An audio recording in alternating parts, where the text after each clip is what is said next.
and starting a little bit early today on the show. So, Kirk, how you doing? I'm doing good. That was a chilly night last night, wasn't it?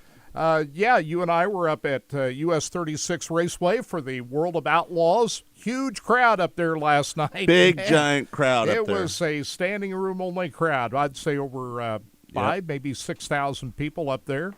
And big win for David Gravel, who solidifies his points lead in the World of Outlaws, but not such a good night for Sheldon Hodenshield, who got caught up with the lap car of Chris Wyndham with about 14 laps to go. And here's a guy that's won a couple of times at US 36, including last year. Right. But last night, he was not very happy. But, hey, was it his fault? I mean, Wyndham was down on the bottom of the racetrack. He just got into him. Right. David Gravel has a 22-point lead over Donnie Schatz, just so you know. Yeah. And again, I'm kind of pulling for Donnie Schatz to win another 11th championship, just so you know. He's got a shot at doing just that. I mean, if you take a look at what Donnie has done so far this year, we've got some sound from the top three finishers here that will play.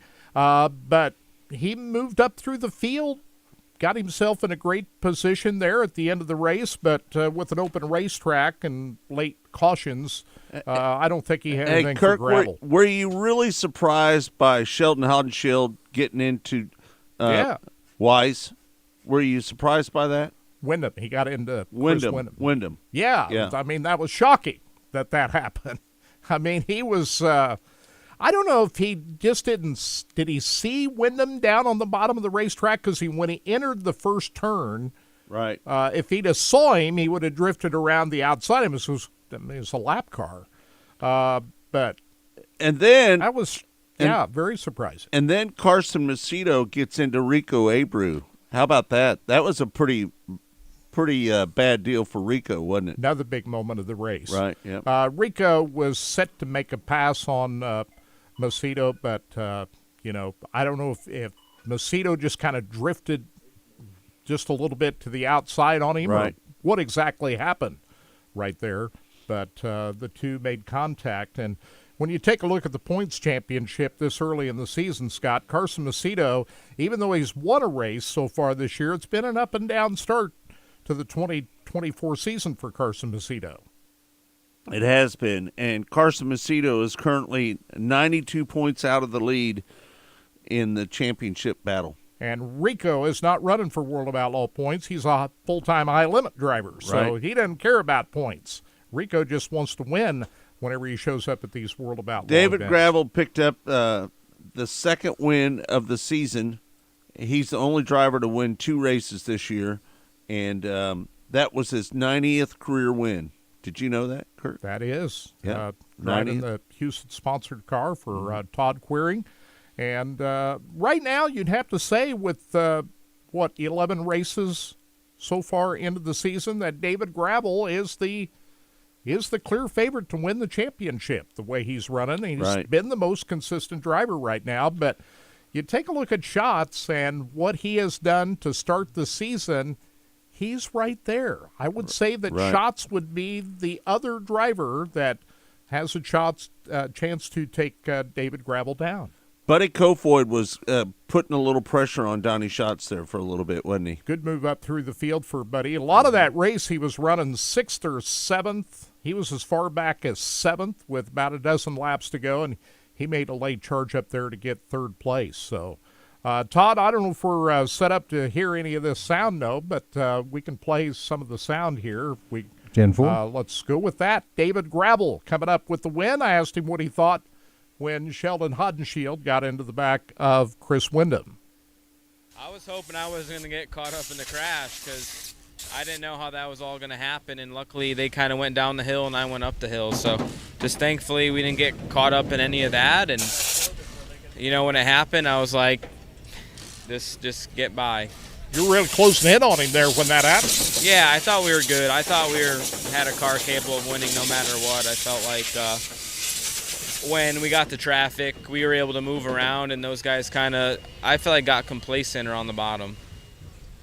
Apparently the track changed quite a bit during the course of the night. Yeah, it was really, really wet and heavy in 1 and 2 early on, and then it definitely started to slick off. So gave you a lot of different looks. That's what makes this feel hard, and it keeps you on your toes, and you got to pay attention.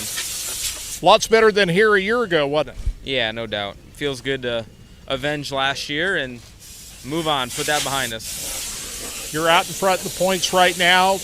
It's early, but you got to feel good about the consistency so far. Yeah, so far so good, and a lot of good teams here. Donnie's on his game here as of late, so you're gonna have to earn every single night. There's nothing given to you, and we got like 70 more nights to fight it out. Arrowhead Speedway, new racetrack for you. What do you know about that? I don't know much other than it's a really nice facility. So I hear it takes rubber sometimes. So thank you. We got some weather on the way there, so hopefully the weather turns for the better and we get a night in and we have a great race. And that's the Jason Johnson Classic at Right. Arrowhead Speedway tonight. Are you surprised, Kirk, that is going to be down at Arrowhead instead of up at Lake Ozark Speedway? Are you a little surprised by that? It's been a couple of years since they have hosted a World of Outlaw event at Lake Ozark Speedway. Last year, if you remember, the Jason Johnson Classic was at 81 Speedway. Is that because they're running a high limit series there, you think? I think it has more to do with Power I, that the 410 events that they run at Lake Ozark Speedway are now Power I events, don't you think? Right. 'Cause high limit series they didn't have World of Outlaws events in Lake Ozark last year, but that would be the logical place to have the Jason Johnson Classic since the race shop is just a few miles down the road. No, I think it totally makes sense to have it at Lake Ozark Speedway, to be honest with you. Yeah. So I mean, they're if you take a look at the facilities that are available to host such an event near the Jason Johnson Racing Shop, there isn't a whole lot of places they could go to right now. But probably US 36 would be the closest track to the race shop right now that the World of Outlaws runs at, because High Limit is at I-70 Motorsports Park, Lakeside Speedway. And tonight the midgets are running at Sweet Springs, right? That's right. Last night, Carter Sarf picks up the win. Very impressive run, but let's hear from we'll hear from Carter here in just a little bit, but let's hear from the other top two finishers. Second place finish, Donnie Schatz, coming up with a pretty solid effort last night. Here are his thoughts about the early part of the season here in 2024. You know, it's been pretty decent. Some days feel like it's like climbing out of a hole, even though we're not really in a hole. You know, we've been fairly consistent. We've been learning from our mistakes, and that's all you can really ask for. It's a far cry ahead of where we've been the last several years, but still want to be in that position where, you know, you're one of the fastest cars on the racetrack every night and racing for a win every night. So tonight we were in that position, and this isn't typically a good place for us. And last year, a couple times we were here, we were horrible. So, you know, you gotta make do with the places that don't suit you all that well, and we did tonight. So hopefully we can do it. You know, we got a couple coming up the next couple weeks, and if we can have performances like we had tonight the next couple weeks, then we'll be in a position where we can race for a championship. There is Donnie Schatz. Hey, did you know that his best finish at US 36 Raceway was in 2009 when he finished fourth? Did you know that? And that is his best career finish. Yep. At Second. US 36. How about that? Yep. That's cool. You know, the thing I was thinking about, Scott, that late yellow flag when Gravel was leading and Schatz was second. You remember that same scenario just a few months ago at Lakeside Speedway, and people started to leave to beat the traffic out thinking Gravel had won, and it was Donnie Schatz that passed Gravel on the last lap. That crossed my mind last night when people started heading to the exits to get a jump on the traffic out of there. I said, nah, lesson learned. I think we better wait and see how this turns out. But Gravel's able to hang on. Right. Third place, a good night for the Roth Motorsports cars. James McFadden back in behind the wheel of the number 83 car. He's a full tight limit driver this year, but he got his first start since coming back stateside from Australia last night. But his teammate Buddy Kofoid was the big mover of the 83 cars, coming from as far back as 7th late in the race to finish third. Let's hear from Buddy Kofoid. It's good. Yeah, we needed that one. I feel like our speed's been getting better and better, and we've been hitting on the car, and I've been getting more comfortable with it, and just been getting more consistent all day. Really, we've been qualifying better and getting to the heat race and getting in the dashes, which is one of the biggest things to be able to have a chance to win these races. So Dylan, Nate, and Gage have been doing a really good job, and happy to have Chatty here helping us today. And we were comfortable right off the get-go, and if we need a little bit of something, I feel like Dylan got it right back to kind of where we needed to be, and just got it comfortable. So hectic feature, start 5th, get to 3rd, have to give it back, and then run around 4th or 5th, lose it back to 6th, and go 6th to 3rd in a restart. It was hectic, but it was fun. So can't thank Dennis and Teresa Roth enough for the amazing opportunity to drive their race car, and Mobil 1 and Toyota for still being in my corner and backing in. Everyone that's just got a part in this. I feel like we're getting there, and I feel like our time's coming. Yeah, I mean, they've got the power. The reliability has no been doubt. the big question with those Toyota engines, don't you think? I think that the issue is the Toyota motors. Yeah. And there's in making sure that they last long enough to run these races, because they have a problem of blowing up, don't they? Yeah, we remember the High Bank Nationals Right, at yeah. Houston's last year when Betty Kofoid was going to win the race And blew up. and blew up. Yep. $250,000. $250,000 to win that race. So I'm sure he still thinks about that. Right. But he's going to win some races this year. And he's a full-time World of Outlaw drivers, while James McFadden is running full-time High Limit Series. But both cars were in the pits last night. You want to hear from the midget winner? Yeah. Carter Sarf. And- Remember that name. He's a heck of a driver, isn't he? He was impressive last night. He That was. pass that he made in the heat race, and then last night pulling a couple of sliders to take the lead from Cannon McIntosh, who ended up in 3rd behind Chase McDermott. I was surprised that Cannon McIntosh fell to 3rd, to be honest with you. I thought he was going to run 2nd, but Chase McDermott, he ended up running 2nd. But were you surprised that Cannon McIntosh fell to 3rd? I'm surprised that he didn't win. Oh, yeah. But Carter Sarf, he pulled one slider on him, didn't make it stick. McIntosh was able to get around him, but he set him up again. And a very impressive move for this 21-year-old driver from out of Illinois. He's the Power I champion from last year. Carter Sarf on his big win last night in the Extreme Outlaw Midget Series. Yeah, just trying to break his momentum there. And every time off of 4, it just gets so tight, it's easy to carry momentum down the hill, and he could just cross me over every time. And then I don't even know what time I actually got him and finished him off, but that thing was just so good. The car was fast all night long, and just super pumped for everyone that's on board with us. Last year we won 2 races, and this year we've got 1 in the 3rd race of the year, so hopefully more to come. Really looks like you've stepped up your program from last year. The Chili Bowl, how big was that? Yeah, that was huge. Obviously driving for Chase Briscoe and Paul May and Kevin Briscoe, that whole team, everyone that was on board, it was a big deal, and just learned a lot from all those guys. Now talk about your team. You're going to run the full Extreme Series? We're not 100% sure yet. We're definitely going to race as much as we can. It just depends on work. Me and Dad got to work at home, so just depends on how busy we are, and hopefully busy enough to keep racing, but not too busy so we can race. You knew you were fast right out of the gate tonight. Just what was it about this racetrack that suited your style? I don't know. Maybe it's kind of like Peevely. I've always loved Peevely, and it's somewhat similar to that. And then Spoon River back at home, it's pretty similar to that too. So it just felt pretty much right at home all night long.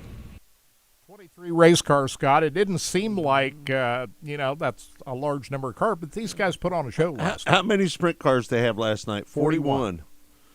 41 sprints and that was a 23 good midgets. number for the sprint cars, to be honest with you. And now these two series go separate. The midgets go to Sweet Springs tonight, Right. while the sprint cars go to Arrowhead. Arrowhead Speedway. It's Right. Concord, Oklahoma, refurbished racetrack. That's a real show place down there. Paid pit area at this Arrowhead Speedway. Taylor Reimer had a good run last night as well. She started 8th, and she ended up running 4th. But Ryan Timms, he started 10th, and he ended up running 5th last night.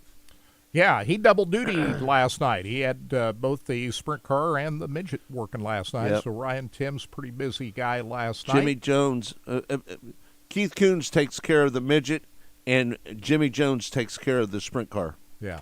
Right. Now, I saw Ryan last night, but I forgot to ask him which direction he's going in. I would assume he would run the midget tonight at Sweet Springs. I forgot to ask him. If he was going to go south. I'm not sure if he's going to run the midget or not tonight down there at Sweet Springs. Also, another open wheel event here in the Kansas City area is the USAC Midwest Wingless Racing Association. They're running the at Valley season tonight. Valley Speedway Yeah. tonight. So I think I'm going to go out to Valley tonight. yeah. Yep. Hats off to Mike Franks last night for putting on a great show up there at US 36 Raceway. I How thought the many racetrack races was are they good. going to have up there this year, Kirk? Do you know? That's the only one that I know of right now. I think somebody was telling me that they're going to have 4 or 5 of them 4 or up 5. We'll get Mike Franks on and talk to him about what his plans are up there Right. because there's no weekly racing at US 36 Raceway this year. So, but it was a great night, spectacular crowd. Hey, cold, but it was great night of cold racing. last night, wasn't it, Kirk? I wasn't as cold last night as I was the night before down at Humboldt Speedway with the opening night of the King of America.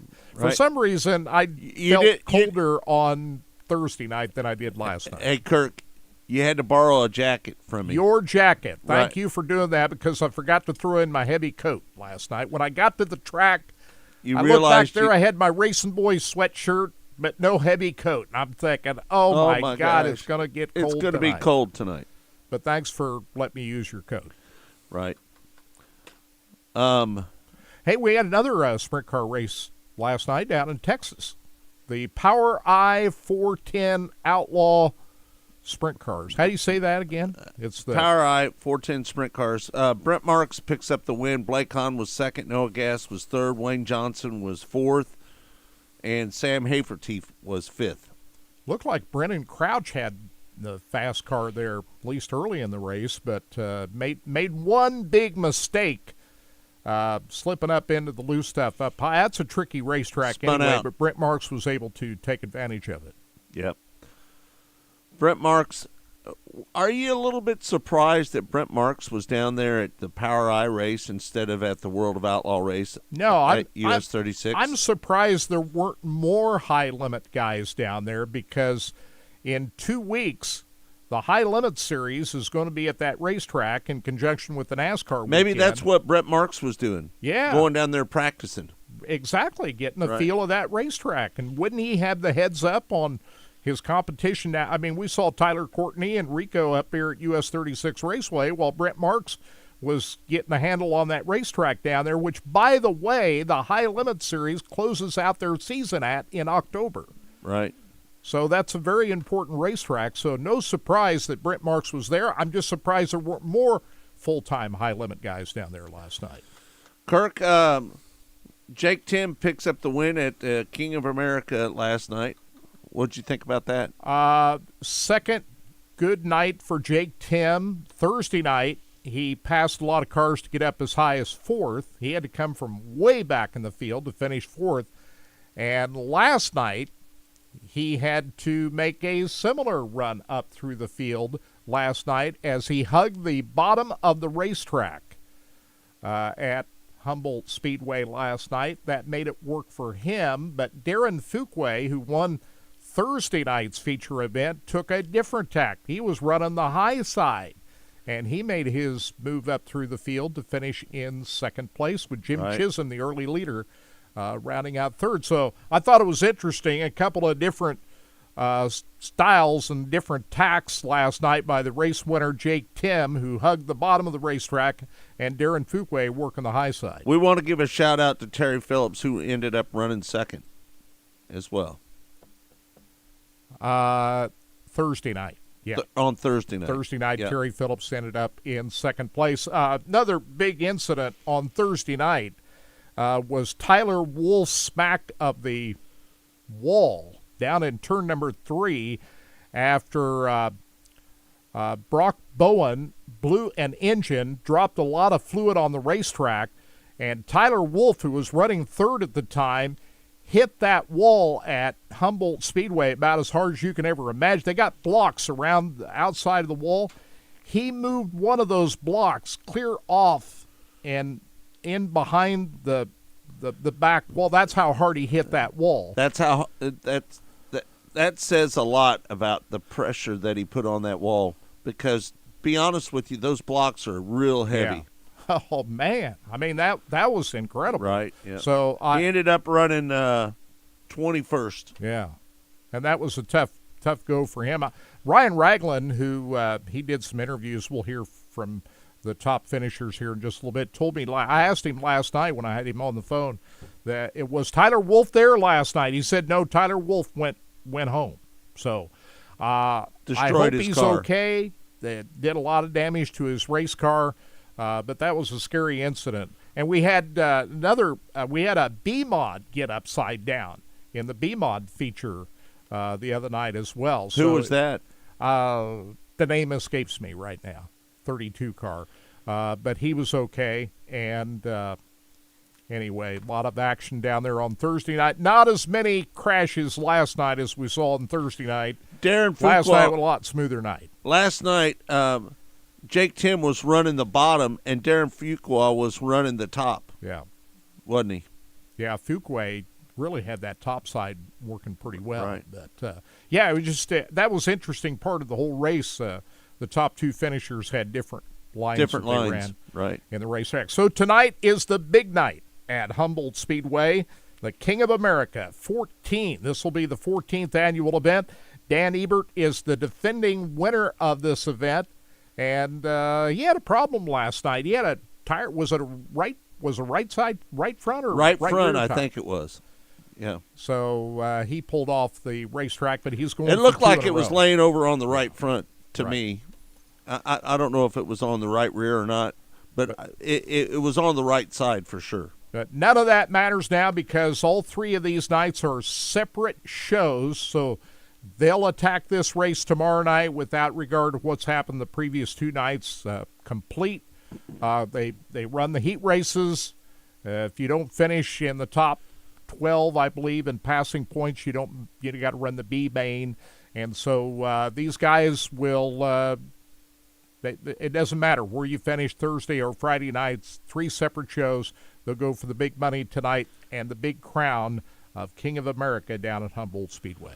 All right, we're going to take a break. When we come back, we're going to do an interview that we did with Blake Hahn on Monday on Mostly Motorsports. We're going to replay that interview. This is not the full-length interview. This is only about 9 minutes, 45 seconds. Todd, how long is this interview? Oh, it was almost 15 full minutes. We had Blake on for 15. He was in his truck, so we let him go after he got going down the road. But, yeah, about 15 full minutes, and we just snipped out a little portion of this part. And if you want to watch the whole thing, listen to the whole thing, you can go to wherever you find your Mostly podcast. Motorsports. That's right, wherever your favorite podcast is. And when we talked to him, we thought he was coming to US 36 Raceway We did. the other night.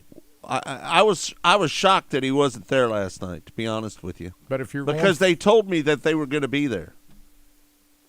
if they're going to go for the Power I 410 championship, I guess where he ended up last night was the place he should have been. All right. But you thought maybe they weren't going to run points at this event down at Texas. I'm not sure of that, to be honest with you. But if it is a points-paying event, he was at the It right had to be place there. last night. Right, yeah, no doubt about it. All right, we're going to be back with more Track Talk. It's all brought to you by Rod End Supply, featuring the Power Eye Midwest Lightning Sprints. We'll be back with more right here on Sports Radio 810 WHB. Track Talk. Rod End Supply is involved with a variety of motorsports as well as industrial applications with many different types of products. Since 1989, Rod End Supply has provided superior products priced competitively. Whether you're racing at the circle track or drag strip, rock climbing, or going off-road, Rod End Supply has an assortment of rod ends, radius rods, and specialty products to keep your equipment moving. Rod End Supply's experienced staff is ready and willing to help you with your needs. Their promise is to continue to provide a superior product with superior service so you can stay in front of the field no matter what it is. To learn more, go to rodendsupply.com.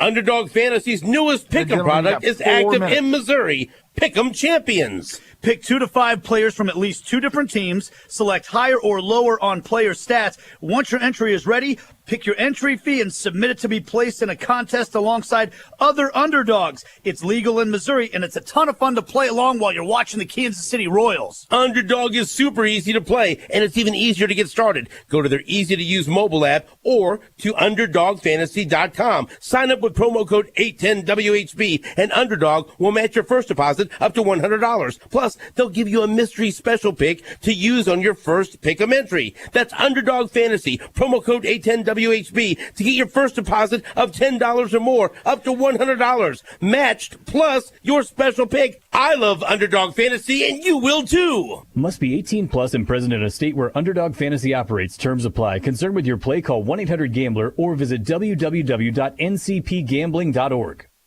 The days of build it and they will come are over for websites. You need much more to stand out in the crowd. Digital Lagoon has been developing websites since 1995 and are experts in creating the perfect social media campaign, SEO, and other marketing programs to really bring in business. WHB chose Digital Lagoon to develop the website for our sister station, ESPN Kansas City, and couldn't be more pleased. You'll enjoy working with their programmers, graphic design, and marketing specialists located right here in Overland Park.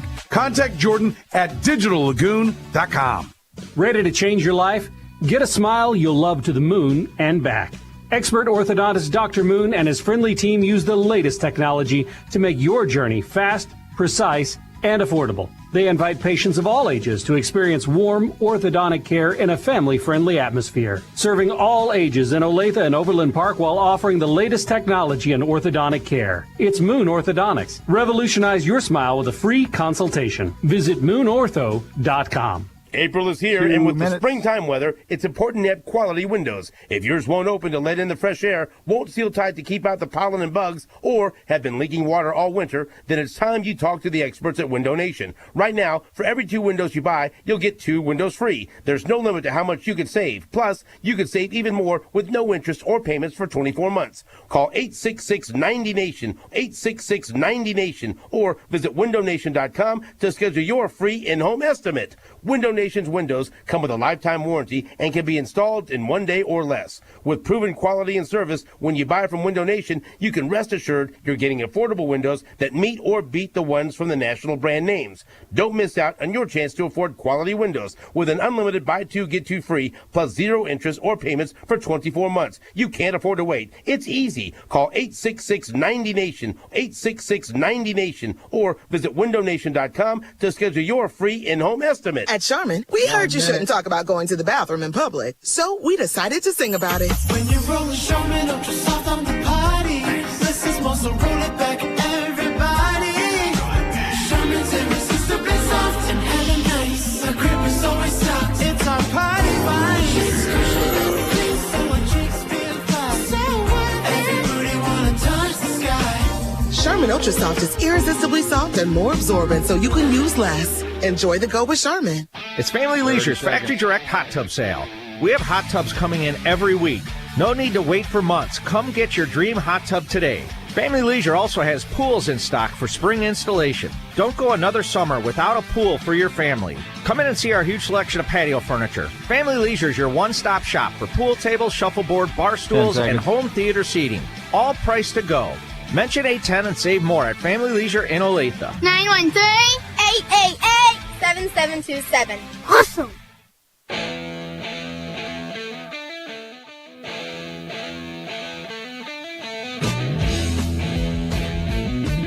Welcome back. It's Track Talk here on Sports Radio 810 WHB. And Kirk, we had a chance to speak with Blake Hahn after his big victory down there at the Turnpike Challenge. And a midget, which outside of the Chili Bowl, he didn't race that midget very much. Right. But it was close to the house, so why not? With the Power Eye midgets down there, he decided to go with a win at Creek County Speedway. Unfortunately for Ryan Timms, he was leading that race, and a lap car spun out in front of him, and he T-boned him. And I talked to Ryan last night, and he was really upset about that crash that he got into.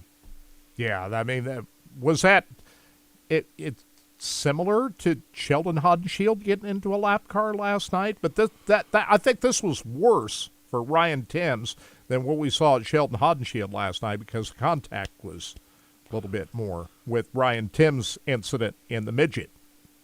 Right. But it's same kind of thing.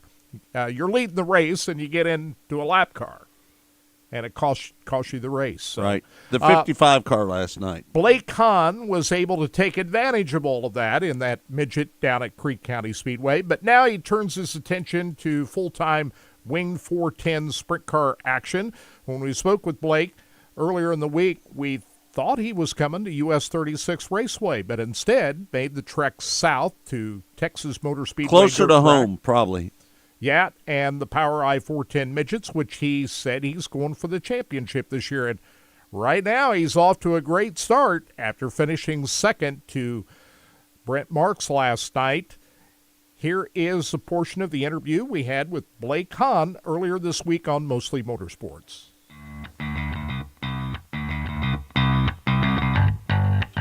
It seemed like to me that your car was just about as fast as Ryan Timms was. Did you feel like your car was just as fast as his? Yeah, I said it a few times. I felt like we had a really good car. Dalton had it dialed in really well, and I found myself in a really good starting position on those restarts. But it was just really hard to get a good drive off the bottom there. And I just with Power I, they have a choose cone, so we were. Ryan had the first choice, and he went to the outside, so I felt obligated to go to the front row. So it was just hard to get a good start on the bottom. Just couldn't get a very good run down the straightaway to really make anything happen into turn one. And Ryan would just get such a good start on me, and I just couldn't really make anything happen. But once we got to where we were at, I felt like I had a good car that was competitive enough for the win. Just really couldn't capitalize on it on the restarts. But I think that's really where it would have had to happen. But yeah, I had a really good car. I felt like our car was really balanced throughout the night. We were good in the heat race, and we were able to. I believe we were able to pick up a heat race win, and then we made some good changes for the A feature, and the car got even better. The track was changing a lot throughout that race, and we were able to run the bottom throughout the night pretty early, and come A feature time and swap to the top. So for me, I kind of had to get up on the wheel a little bit more than I was earlier in the heat race, and the racing was really good there early on, and just had to make sure I just hit my marks and stayed as consistent as I could. But the car was good. I hate to see Ryan miss out on a win like that. I'm good friends with Ryan, so I was just settling in for second there. I was just happy to have a good podium finish with the Power I National Duel. So to be able to pick up the win after that was really it was exciting. It was kind of a bummer for Ryan to get into that lap car, spun out in front of him, and he T-boned him pretty big. That was a deciding moment for your victory, wasn't it? Yeah, and Ryan had about a straightaway on us at that point, and I obviously didn't know it and was just driving as hard as he was the whole time. Went to slide a lap car, and the lap car in front of that one had actually spun out and nowhere for him to go. So it was unfortunate, but with 2 laps to go, I felt like I had a good enough car. If I just went out there and ran a few good laps, we'd be able to pick up the victory. Hey, Blake, I say this about you a lot, but man, you really get around Creek County really well. You've grown up at that racetrack. Just kind of tell us what your mindset is when you go to Creek County. Normally when we go there, it's with the sprint car, and I just have a good time just being able to race in front of my friends and family. I've got my family that gets to come and watch me really close to home, and then I have a few friends that get to come out, and a couple kids from school. So it's really fun to be able to showcase in front of everybody like that. But I just enjoy going there. It's one of the tracks that kind of suits my driving style. I really enjoy running the small tracks. Growing up at City in my micro, it just that's what I like. So anytime I can go run Creek with a sprint car, it's fun. So it's in my opinion, there's really not another track like it. So it's really cool to go there. And 1 and 2 is a really tight corner for the sprint cars, and 3 and 4 is a lot more sweeping. So really kind of have to pick one corner to be good in and kind of just maintain in the other. But anytime I get to go there, I just have a good time. I just am relaxed and enjoying it, especially with the midget deal. I didn't have a whole lot of high expectations. We were able to get a good draw and pick up the heat win, and then ended up starting 5th in the A feature. And like I said, I just didn't have any expectations. And going out there and being able to have a good car right out of the bat, I was like, man, we have a car that could contend for the win here. So Right. it was good, but I just enjoyed being able to race around my friends and family. Hey, listen, just so you know, Marie, she listens to you out there in PA, and she just said, yay for Blake. She just said that on our chat room. Yeah, and that's cool, being able to have fans all across the country. That's a good thing about being able to run with ASCS a few years back. We were able to travel and go run and go to Pennsylvania and Washington and really get to meet the fans up there and, expand our fan base. So it's cool to hear people like that still cheering us on, even though we haven't been able to go race in Pennsylvania in a few years. It's really cool to have people like that supporting us. Hey, Blake, this is Kirk. Any plans to get the midget out? You don't get to run the midget that often. You Chili Bowl and right near your home there at Creek County. Any plans to get the midget out again this year? No, for right now, it's pretty much all sprint cars. There's a lot of 410 racing going on around Oklahoma right now. So we'll pretty much hit all the stuff that's around here with the 410 and 360. And honestly, I'm not sure if we'll pull out the midget at all this year until Chili Bowl. Maybe we'll catch one towards the end of the year. But from this point on, all the way through summer, we won't be in anything other than the wing sprint car. Blake, let me ask you your plans for this year. I know that it's up in the air. There's a lot of races, a lot of 410 races around. I know that you're going to be running at US 36 this weekend. Is that correct?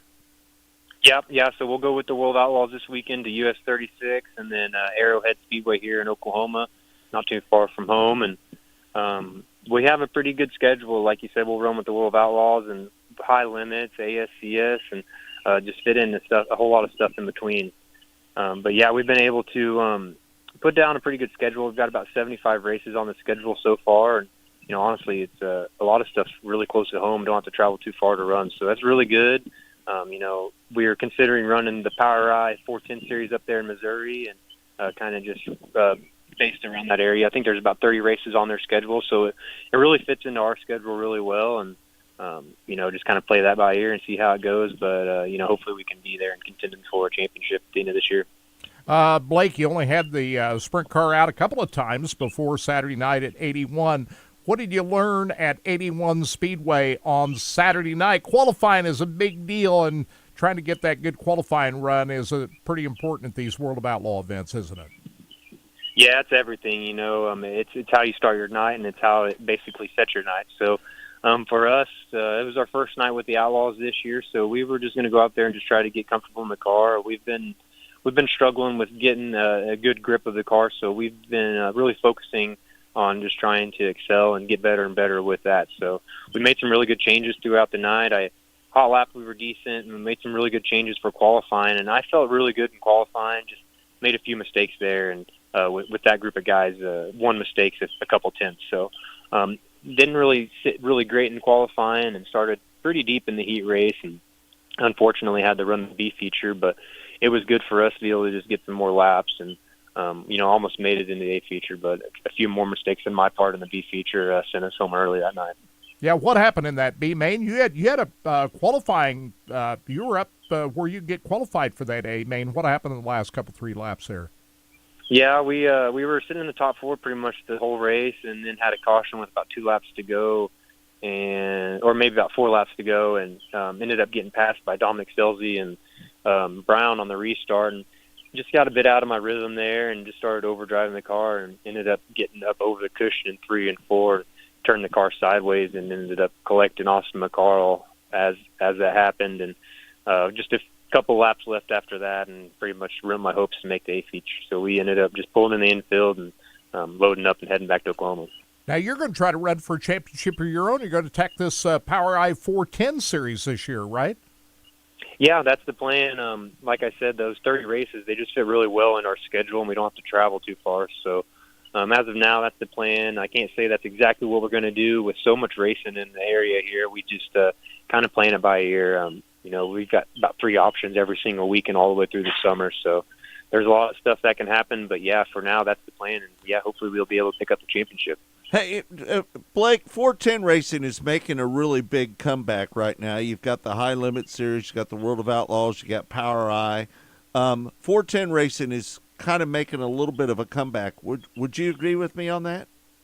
Yeah, absolutely. In Oklahoma, my state I live in, it's there's more 410 races this year in the state than there's ever been. So to me, it's really good. A little bit of competition for the Outlaws seems to push them to maybe broaden their schedule or maybe go to a couple different places they normally wouldn't. So seeing them go to Arrowhead this year or this weekend would be really cool. And they've been doing a lot of good stuff at Arrowhead, so it just kind of gets me excited. But yeah, it's really good for not just the competitors, but for the fans too.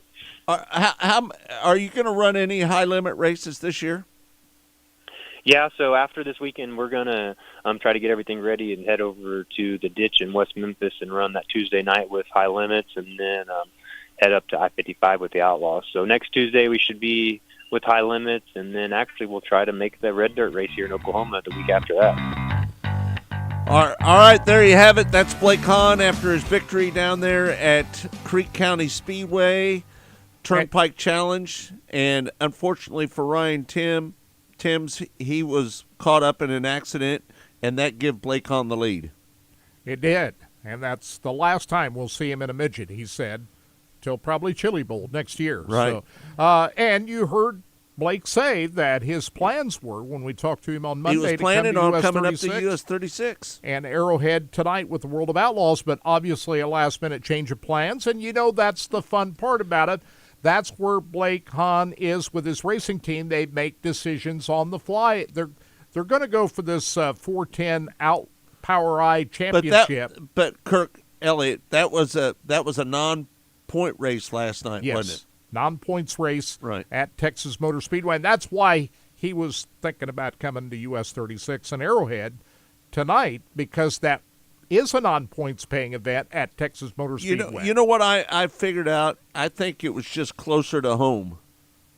Dallas is only about 4 hours away, and US 36 is probably about 6 or 7 hours away. And don't you think that when he's assessing both of these events that he might have a better chance of winning at the Power I 410 no race last night than he would with the World of Outlaws? Ayrton Gennington picked up the championship last year in that division. Yeah, and he was at US 36 last night. Right. So, non-points paying event. That makes perfectly good sense for Ayrton Gennington not to be last night because it was a non-point race. And US 36 closer to his house. Right, no doubt. So, anyway, Blake Hahn is going to be a favorite in that 410 Power I series this year.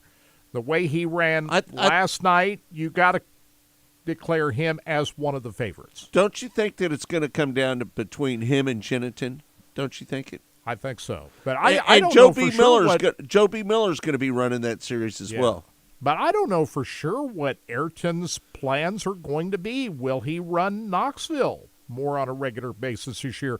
When we had him on here a couple of months ago, Ayrton was not committed to running the 410 Power I championship. He was, had other things going on. So he might run up at Knoxville. Right.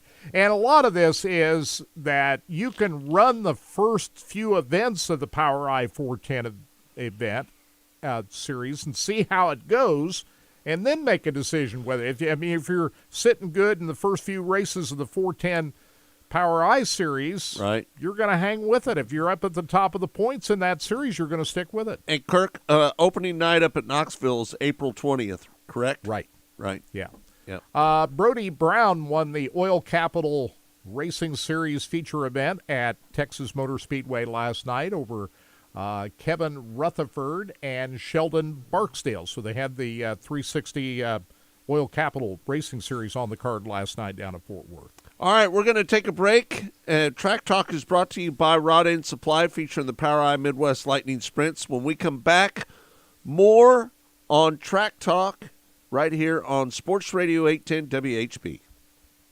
Track Talk. Rod End Supply is involved with a variety of motorsports as well as industrial applications with many different types of products. Since 1989, Rod End Supply has provided superior products priced competitively. Whether you're racing at the circle track or drag strip, rock climbing, or going off-road, Rod End Supply has an assortment of rod ends, radius rods, and specialty products to keep your equipment moving. Rod End Supply's experienced staff is ready and willing to help you with your needs. Their promise is to continue to provide a superior product with superior service so you can stay in front of the field no matter what it is. To learn more, go to rodendsupply.com.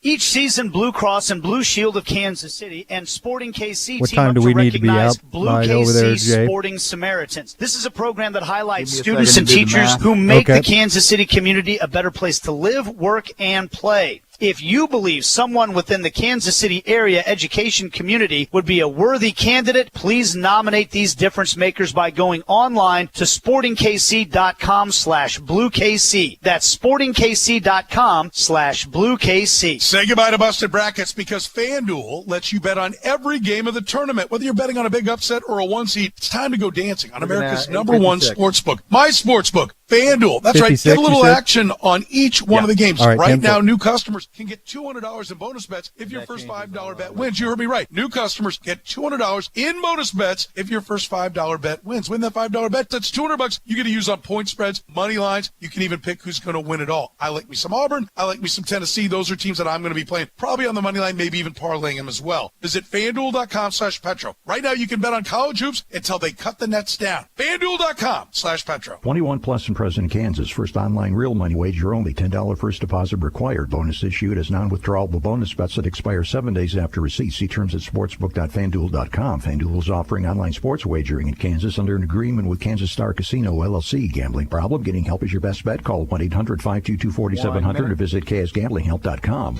Hey, Soren Petro here. When you need brilliant, sparkling diamonds, go see my friend Gary Joslin and his family at Joslin's Jewelry. For 40 years, Gary has stood behind everything in his store, from thousands of small jewelry repairs to that once-in-a-lifetime engagement ring. Joslin wants to be your jeweler for life. That's why Joslin's is the jeweler you'll recommend to your friends and family.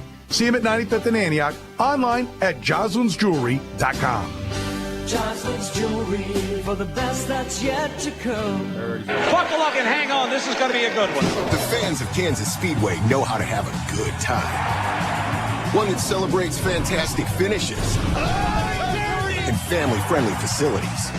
Trading paint. We got feuding and tailgating tradition. Burnouts, beer, and barbecue. Oh, it'll for sure be a good time, and you are all invited. NASCAR weekend at Kansas Speedway, May 4th and 5th. Get your tickets now at kansasspeedway.com.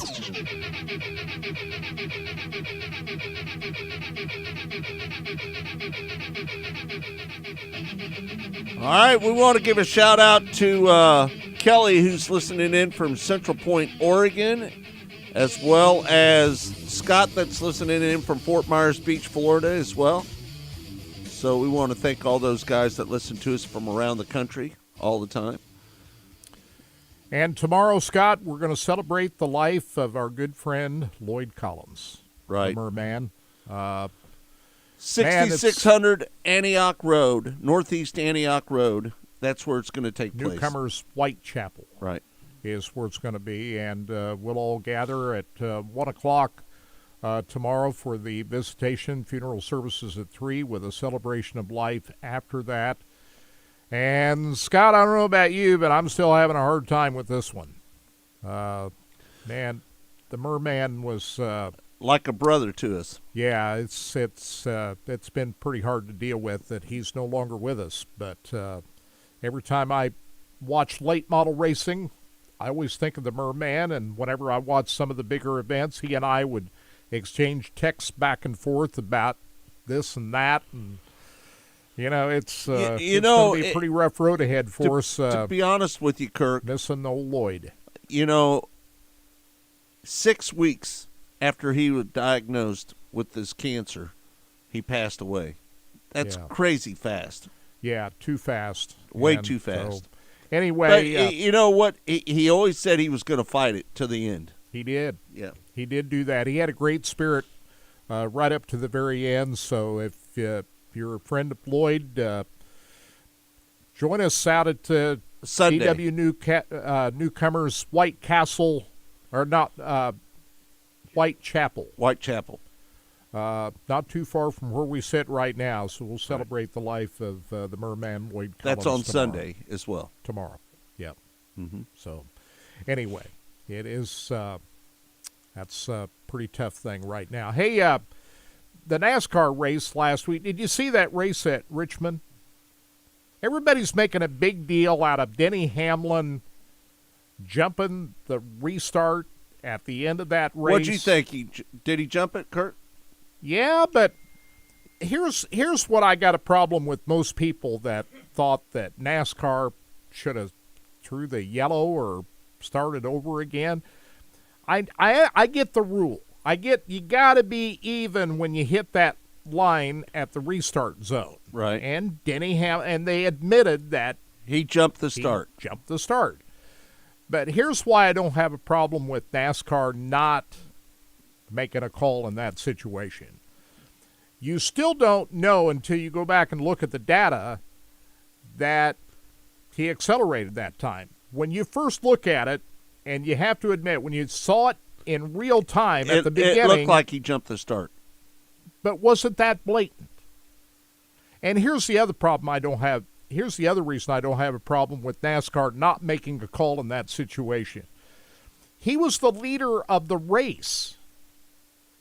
And in all the other races that you and I watch, Scott, even on double file restarts, the leader can get a jump. I mean, we saw it last night up at US 36 Raceway. The leader gets a jump on the start. He's the leader of the race. I would have had a bigger problem had Martin Truex Jr.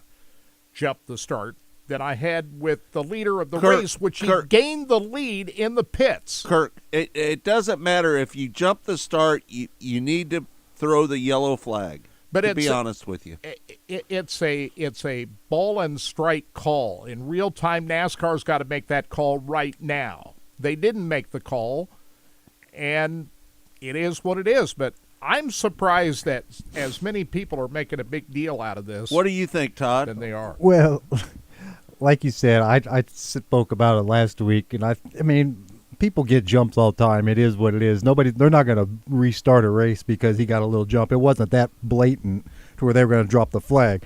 Truex got bent out of shape and everything. And then I don't know if you guys saw what later on this week when they had the Denny Hamlin talked about. They asked him what happened during the team meeting.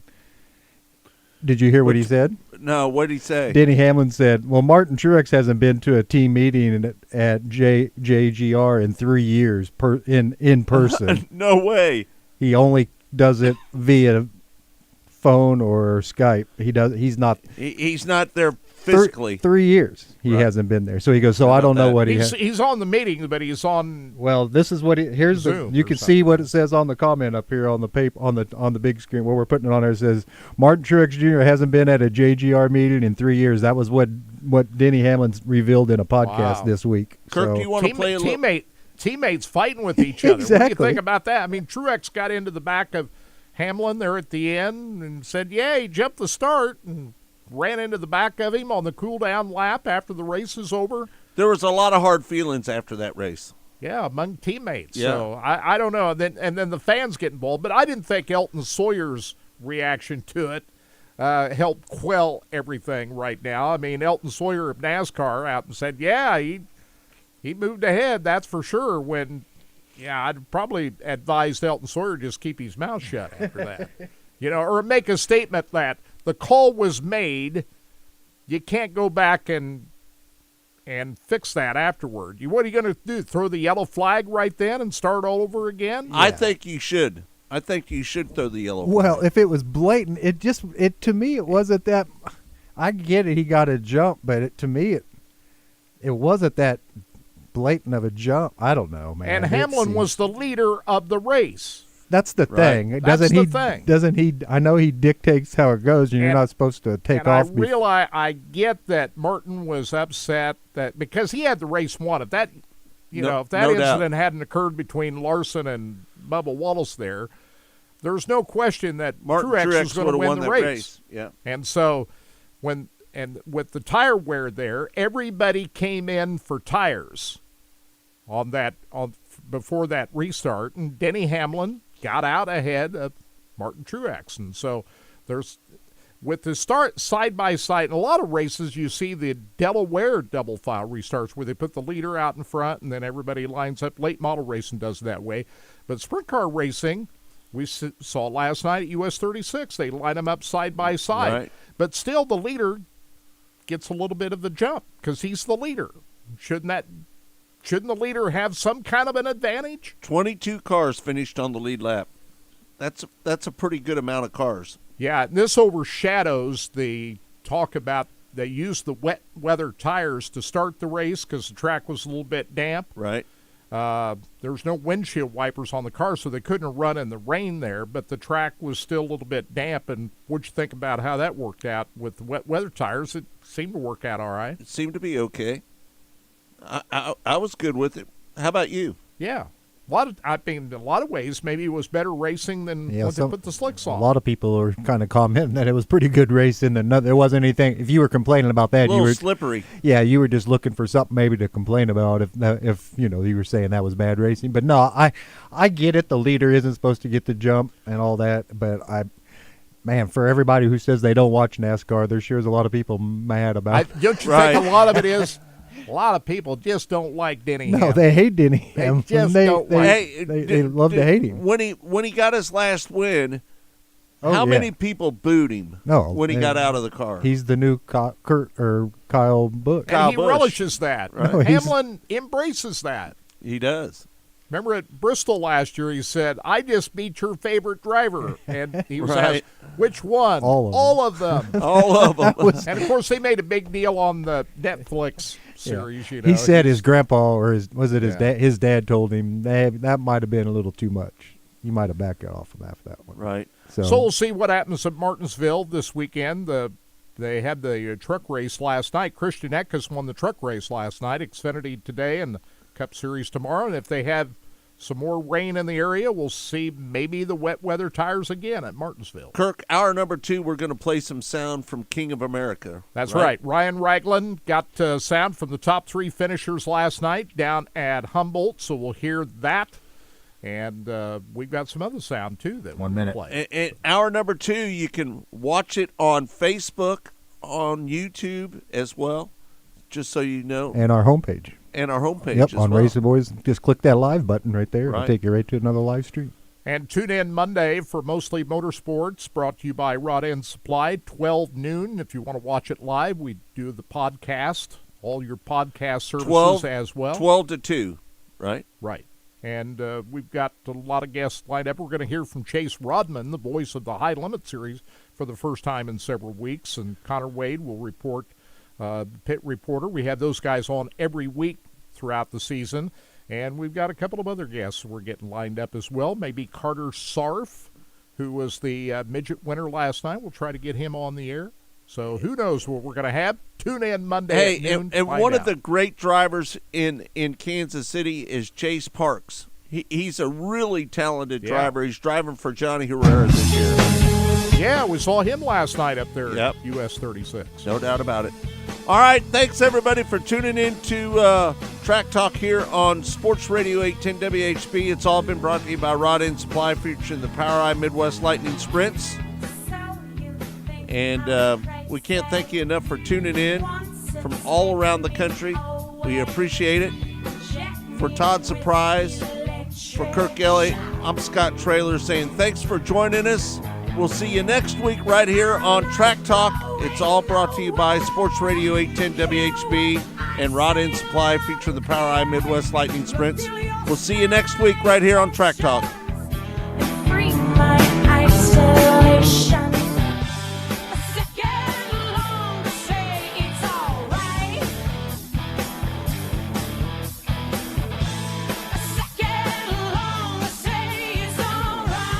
Rod End Supply is involved with a variety of motorsports as well as industrial applications with Thanks, many my man. different Appreciate types it. of products. Since 1989, Thank Rod you. End Supply All right, have a good day, bro. superior products priced competitively. Whether you're racing at the circle track or drag strip, rock climbing, or going off-road, Rod End Supply is an assortment of rod ends, radius rods, and specialty products to keep your equipment moving. Rod End Supply's experienced staff is ready and willing to help you with your needs. Their products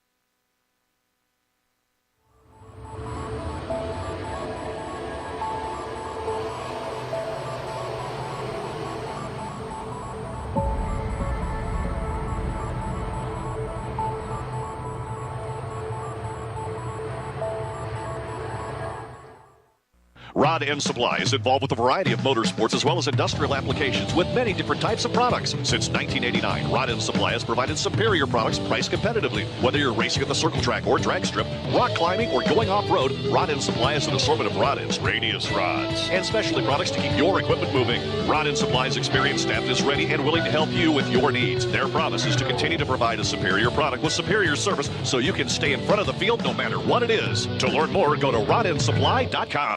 Spirit Specialty Sportswear in-house. We do all of the screen printing, all the embroidery. We do some vinyl. The other add specialty items like your pens, magnets, notepads, calendars. You can actually buy that, build your business to make it larger. We have the largest screen printing process and the largest embroidery anywhere around in the area. We can do stuff all the way from your school clubs to sports teams, a professional look in the office. If you can imagine it, we can do it for you.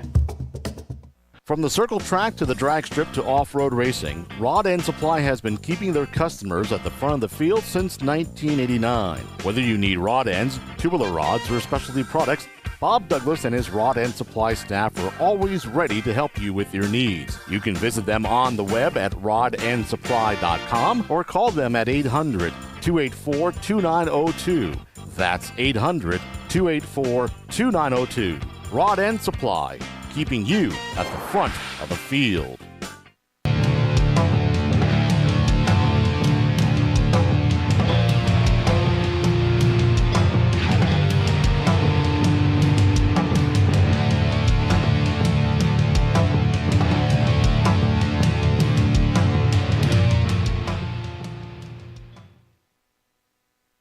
When Steve died, the outpouring of love was amazing. These dollars had come together to support us, and we realized, no, we didn't want to use them for us. We wanted to use them to help others. The foundation has done so much for so many people. It helps any family that has somebody, whether it be a crew member or one of the drivers, that get hurt. We can help them to get through the situation. I was injured in a non-wing sprint car accident that broke my neck and left me with a spinal cord injury. I was in the hospital 8 months, and that got really, really expensive, so having that extra help to help push me and my family forward was a big deal.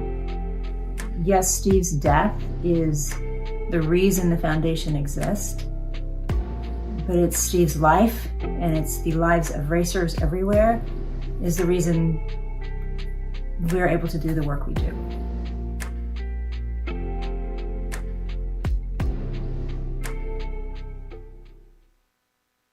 Signs attract half of all new customers.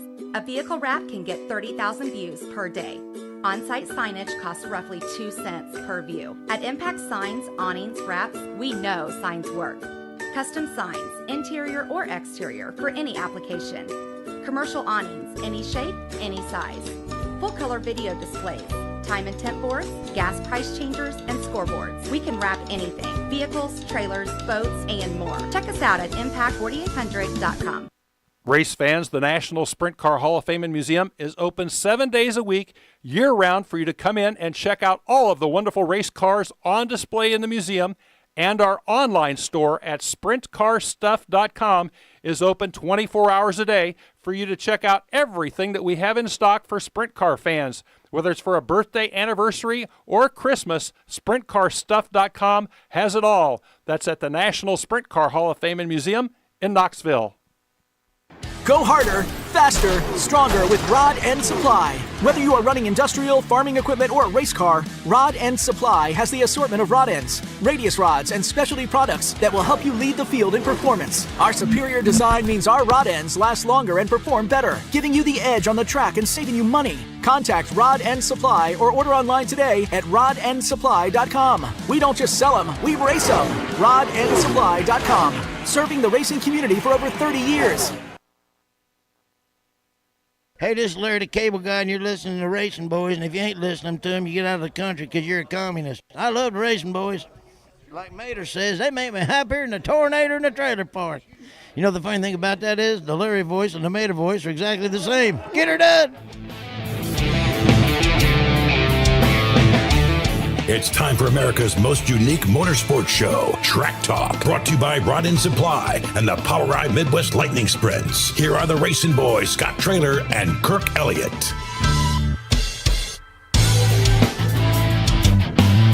Welcome back. It's Track Talk here on RBN, the Racing Boys Broadcasting Network. It's all brought to you by Rod End Supply, featuring the POWRi Midwest Lightning Sprints. Got a good show lined up for you. We got Dan Ebert, Jason Hughes, and Connor Wade. And we've got sound from down at Humboldt last night, don't we, Kirk? Yes. Ryan Ragland was down there last night covering the event, and they got done earlier. Wouldn't you know it, I went down there Thursday night. How late was it? Did it get over? It was about 11:45 when I drove out of there, because there were several multi-car pileups in the A feature on Thursday Kirk, night. It took a while to clean up. That's not very late. What time did you get out of? Last night they got done. I got a call from Ryan after last night's show, and we still hadn't even gotten into the A mains at US 36, so they got done earlier last night, about 9:30, I want to say, which nobody's complaining as cold as it is. Hey, let's get these shows in. Frog says that's crazy town, Scott. You jumped more races than you could count. He said, laugh out loud. We did whatever you could get away with. Did you not? Hey, listen, I was the king of making good starts. That's all I can say. Now, were you in the lead that Frog is talking about, that you made these jumps, or were I remember jumping from behind? I remember one time when a driver was really mad at me for roughing him up when I was running third, and I roughed him up a little bit. I'm not going to say his name, but he was a little pissed off at me. Well, I know how you drive. Right. I mean, I was in the go-kart down at, what was the name of that place down in Overland Park where you could win? Did I rough you up a little bit, the Kirk? Go-karts, you roughed me up big time, man. Did I? And you have no mercy. You rough people up. That's what you do. That's just the way I am. Yeah. I'm kind of rough. You know, I don't know if you know this about my grandpa, but you know his name was Rough. Did you know that? I did not know that. His name was Rough, and he always said to everybody, rough and tough and couldn't get enough. I like that. Right. And I think I'm a lot like my grandpa, yeah, to be honest with you, because I don't take crap from anybody. That's why black is your favorite color. It is. Hey, but Kirk, have you ever known me to bow down to anybody? No. Never. I mean, I'm old enough I remember when you raced. I saw you race before I even met you. So, I saw how you did out there. That's what kind of made me pause when you asked me to come join this show back 24 years ago. Hey, but when you listen, I saw you race. Hey, but when you listened to the show for a year, yeah, you said, I want to be a part of that thing, didn't you? But what made me hesitate was I saw you race, and you were not a clean racer. I didn't think you were. Well, I don't mind roughing people up, to be honest with you. Yeah. You didn't mind being the bad boy, did you? I didn't mind being hey, listen, I almost got into a fight before the races started, just so you know. And what a lot of people don't know, newer listeners to the show, is that you did win your share of races out there. You won a lot of feature events in your career. You weren't just out there riding around. In 1994, I ran 22 races, and in 19 of those races, I finished in the top 3. Just so you know. That was on pavement? It's on pavement at Lakeside. Yeah, a lot of people would be shocked to learn that you were a great pavement racer. I say great. I won my share of races. You won more than just one or two races, especially in that modified. I typically won probably about 3 or 4 races a year. That's what I'd win. I was never Tony Sawyer was the guy that always won the most amount of races. And Ron Hartford? Ron Hartford at I-70 Speedway. Yeah, you and he had a battle, didn't you? Well, it wasn't too good of a battle. He destroyed me at Lakeside, at Memphis Motorsports Park. Just so you know, absolutely destroyed my. He had that bad hit on that truck in the wall.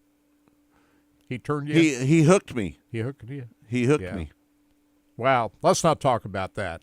Let's talk about dirt racing down at Humboldt Speedway, where the King of America is in action. John Wilson said, "I disagree with Kirk." John Wilson, your former crew guy. Yeah, right? He was. He was my crew chief for a long time. So he didn't think you were much of a racer. Is that what he's disagreeing with me about? No, he said he disagrees with you on about being a rough racer. Being a rough racer. Oh, okay. Yeah. He was a long time crew chief for you. Listen, let me tell you something about John Wilson. John Wilson was as loyal to me as anybody out there for a long, long time. John Wilson was one of the best crew members I'd ever had. Yeah, to be I remember honest him. with you. Yeah. And J.J. Sonneveld, he worked with you as well. Let's hear from the winner from last night's feature event, Jake Tim, who came out of the B main on Thursday night, started 20th and ended up 4th. And last night, he had to make a similar run up through the field to win the race, even though not as far back as Thursday night. It was Jake Tim coming from the 14th starting spot to win last night's feature event, and he used the bottom side of the racetrack to do it. Darren Fuqua finishing second using the high side. Let's hear from these drivers. First, Jake Tim. Here's Ryan Ragland's interview following his victory last night at Humboldt. Just got done talking to Darren here a second ago, and you guys come into the tech area, and he looks and he goes, "Did you run the perfect lap on that last lap?" Yeah, I think I did, honestly. I knew I had both of them right behind me. One was on the bottom, one was on the top, and I think I covered the bottom through 1 and 2, and then 3 and 4 I kind of slid up and didn't give him an opportunity to get outside me. And I got through the ruts good, didn't push, so... Well, that last caution you really didn't need when you got right behind Jim. No, I needed to stay green every time we got the lap traffic, and it seemed like right about when the yellow would come out, but it ended up working out in the end. Probably made it more exciting. Coming from the B and starting 14th, you're sitting. I got to think you're sitting there just going, "We just need a good, solid race." Yeah, absolutely. I saw my heat race and I was like, man, I'm probably going to use my first provisional tonight, and we lucked out with Cade having an issue in the heat race, and then that gave us a good enough spot in the B, and we were able to win that. So I guess at that point I kind of felt like I had a chance, but still had a lot of work to do. And that momentum's got to be really big going into tomorrow night. Oh, absolutely. I want to win I want to win tomorrow night about more than anything. All right, well, good luck tonight and good luck tomorrow. Thank you. Appreciate it. Jake Tim, you got to consider him being one of the favorites tonight. He has yet to win a King of America. And Darren Does he get it as done well. tonight? Darren Fuqua, don't count him out. Let's hear from him next. He also looking for his first King of America. He's a Kansas racer from out of Kansas. Right. On Thursday night, he started third and won the feature event. Last night, he starts 10th and ran the high side to perfection to finish in second. Let's hear from Darren Fuqua, second place finisher after his win on Thursday night. Darren Fuqua coming in second, but man, we win last night, and tonight you had the lead coming to the white flag, and that caution really set it up for you. And I got to think you were just like, we're just going to go for it. Yeah, I got held up bad at the beginning, and I got a little frustrated, but things kind of cleared out, and I got rolling up there on the top, and got a few yellows that helped me out, and just got up there to third, and then you guys were battling, and then Chisholm hit a rut there and kind of pushed up, and I got a good run on the top, and I think I actually got the lead at the white, but I just didn't run a very good lap that last lap, and I think Jake ran probably a perfect lap that last lap, and he got her done, and we're second, but we'll keep working. Was there something about that top line that not many guys were doing? Because that divot in 3 was a good one. Yeah, I just like it up there. That's home to me. I don't like the bottom. They can have it. And so hopefully top will be a little better tomorrow night. You got to be thinking pretty good after a win last night and the second tonight. Yeah, I mean, we got a real good hot rod. This Mullins car's rolling right now, and got some good sponsors, I think. Big Time Bell Bonds, DreamWorks Custom Coaches, Harold's Tire, Kansas Powertrain, and Fuquay Trucking, my business. So, and then everybody that helps us out, shop and stuff. Well, congratulations tonight and good luck tomorrow. Thank you. That is second place finisher Darren Fuquay, and boy, would that be a big win. Kansas driver win the King of America. He's got as good a shot as any to get it done tonight. I think he does. I think Darren Fuqua has got a very good chance of winning this race tonight. Jim Chisholm is out of Osage, Iowa. I think he's a former Featherlight Fall Jamboree winner up at Deer Creek Speedway. Had a fast race car, led the first 35 laps of this 40-lap A main last night, but had to settle for third place. Here's Ryan's visit with the third-place finisher, Jim Chisholm. Jim Chisholm coming in third, and, man, that last caution was not what you needed right now. Nope, just messed up in a rut, but congrats to Jake. He drove his ass off, and got to thank everyone that helps us out, and Todd for putting on this series for us to get running. You had the car running really, really well. You had that pretty decent dip in 3 down low. Was that kind of hard to maneuver around?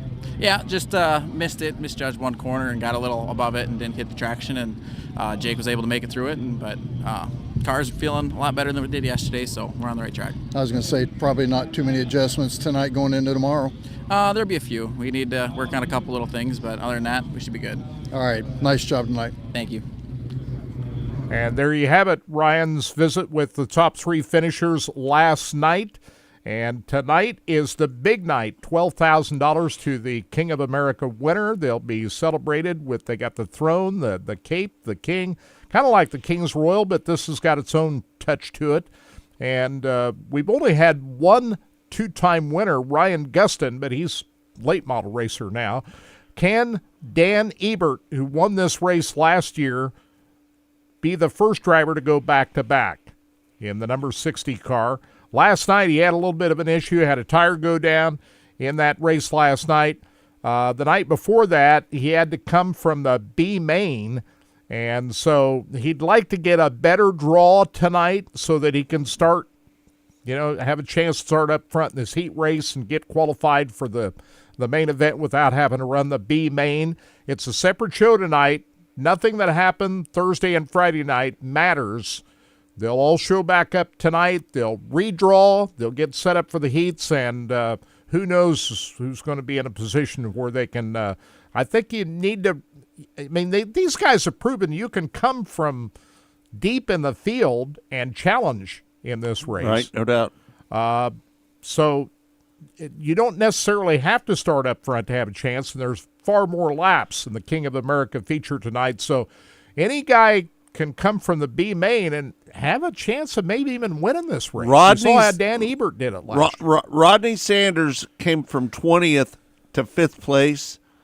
Darren Fuqua, he came from 10th to 2nd place. And Jake Tim, he came from 14th up to 1st. Yeah, how about that? So you can move your way through the field and get it done. Jordan Kabowski also came from 22nd spot up to 10th. Yeah. So it's hard to predict who's going to be the winner. The racetrack must be pretty good. Yeah, I thought the racetrack, when I was down there on Thursday night, it was racy. It was kind of deceiving in a lot of ways. When you look at the racetrack, it looked heavy. It looked fast. But then it slicked off towards the end of the night. So it's kind of deceiving a little bit. If you look at the racetrack and think it's hammered down, no, it's not. It's a tricky racetrack. Hey, the racetrack last night up at US 36 was ideal, wasn't it? Great. It was perfect. You know, Mike Franks typically has a reputation of watering that track a little bit too much, but last night it was perfect. Yeah, it was a spectacular show. We're going to get Mike on the air here at some point and talk about it. I know Mike's listening here today. Mike, great job on that event last night. That was Excellent spectacular. job with the racetrack last night. Great crowd, standing room only. You know, a lot of the that was a huge crowd last night, considering how cold it was last night. Because it was really cold last night, wasn't it, Kurt? I would estimate I know that 5,000-6,000 that grandstand seats at least 4,000 people. So it was standing room only and people milling about last night. They're pushing 5,000 people up The there. back gate was pretty good as well. Yeah, really good back gate. So I hope we see more races up at US 36. I know Mike's got the drag strip that he's running on a weekly basis up there, so we'll see if we get some more events up there. But Mike, you know, when he built that racetrack, he's a sprint car fan. You know, he built it for sprint cars. And that's why his relationship with the World of Outlaws continues. Yeah. Right? Because I bet the High Limit Series reached out to him and tried to get a date up there. Don't you think? He's loyal to the World of Outlaws. He's very loyal to the World of Outlaws. And, you know, it's that's the only World of Outlaws event that we're going to see in the immediate Kansas City area all year. We got several high-limit events. We got, you know, a couple of dates at Lakeside. We got, I-70? 3 dates at I-70 this year, a couple of nights down at Lucas Oil Speedways. We got plenty of high-limit races, but this is the only time we're going to see the Outlaws right here. So you and I were going to have to go to Knoxville to watch the Outlaws. Hey, Kirk, are you a little bummed out that the World of Outlaws aren't coming back to Lakeside Speedway? Yeah, and Lakeside wanted the World of Outlaws to come back, but World Racing Group said, no, you got a high limit, we're not coming. So, I mean, we've confirmed that that Lakeside wanted the World of Outlaws. And that's typical. Wherever the High Limit Series is going, the World Racing Group does not want to go, typically. But there are tracks where both are going to. What couple of tracks out in California, Thunder Bowl, and I forgot what the other Tulare? racetrack out there. The Thunder Bowl that both events are going. There's a couple of tracks in the immediate U.S. Atomic Speedway, I think, is one. I'd have to go back and look. It escapes me now just exactly, but there are a couple 3 racetracks where both High Limit and World of Outlaws are going to this year. You remember that they thought that World of Outlaws was going to be at the Port Royal Speedway. Right. But that's not going to happen now. Just High Limit is going to be at Port Royal Speedway, so World of Outlaws is going to go to Selinsgrove Speedway. Right. A track you're familiar with. I am familiar with that racetrack. And both World of Outlaws and High Limit are at Eldora Speedway. But one track that will not have High Limit, Knoxville. It's all World of Outlaws. But guess what? High Limit Series is not scheduling against any of the World of Outlaws dates at Knoxville. And opening date up at Knoxville is April 20th, correct? And the week after that, World of Outlaws. Right. Going to be at Knoxville. So for those of us here in Kansas City, if we want to go see the World of Outlaws, Knoxville would be the best place to go to. And we got a campground up there, don't we, Kirk? We got a spot. Yeah. So the same spot we've had for how many years? How many years have we had that spot up there? As long as I can remember. Yeah. I can't remember. As long as I can remember. 7-8 years at least. Yeah. So, I said this before, Scott, and I'm going to say it again.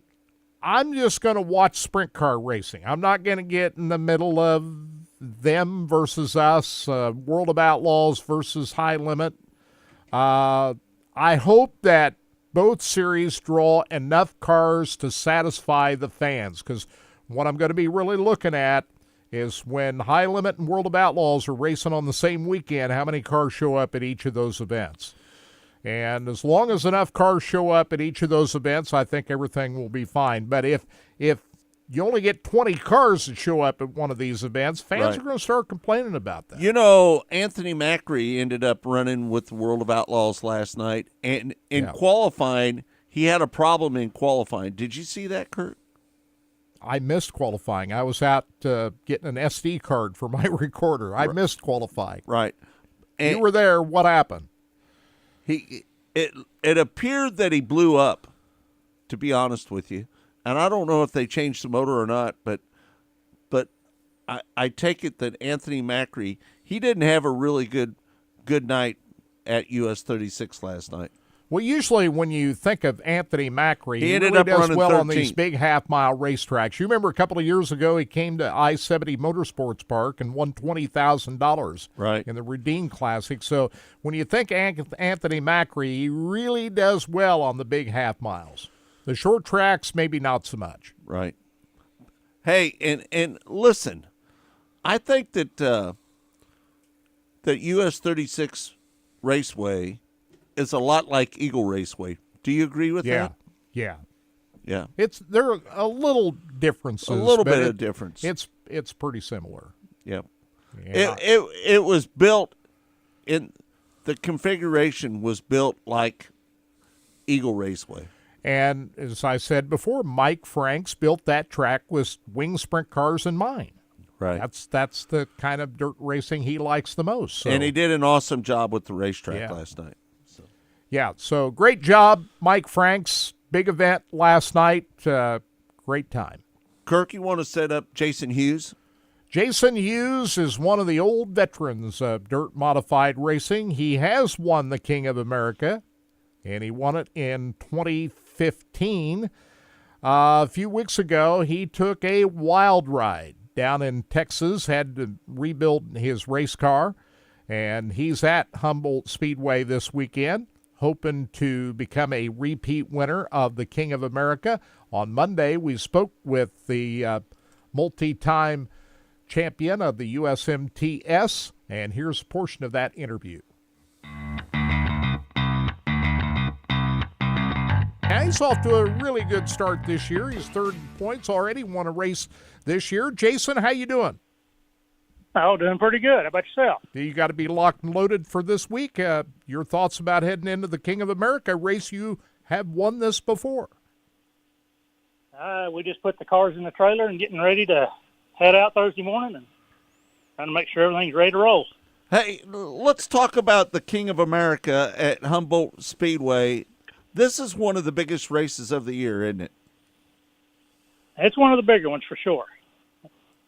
And right now, already you're off to a really great start. Just kind of talk about your start of the season. You already picked off a win, and you finished in the top 10 just about every night out so far, it looks like. Yeah, the opening weekend was really good to us. We won the first night out and then backed it up with the second place. You know, the second weekend was a little rougher. We had a little wreck on Friday night and destroyed a good race car. And hey, now wait a second. That was not just a little wreck.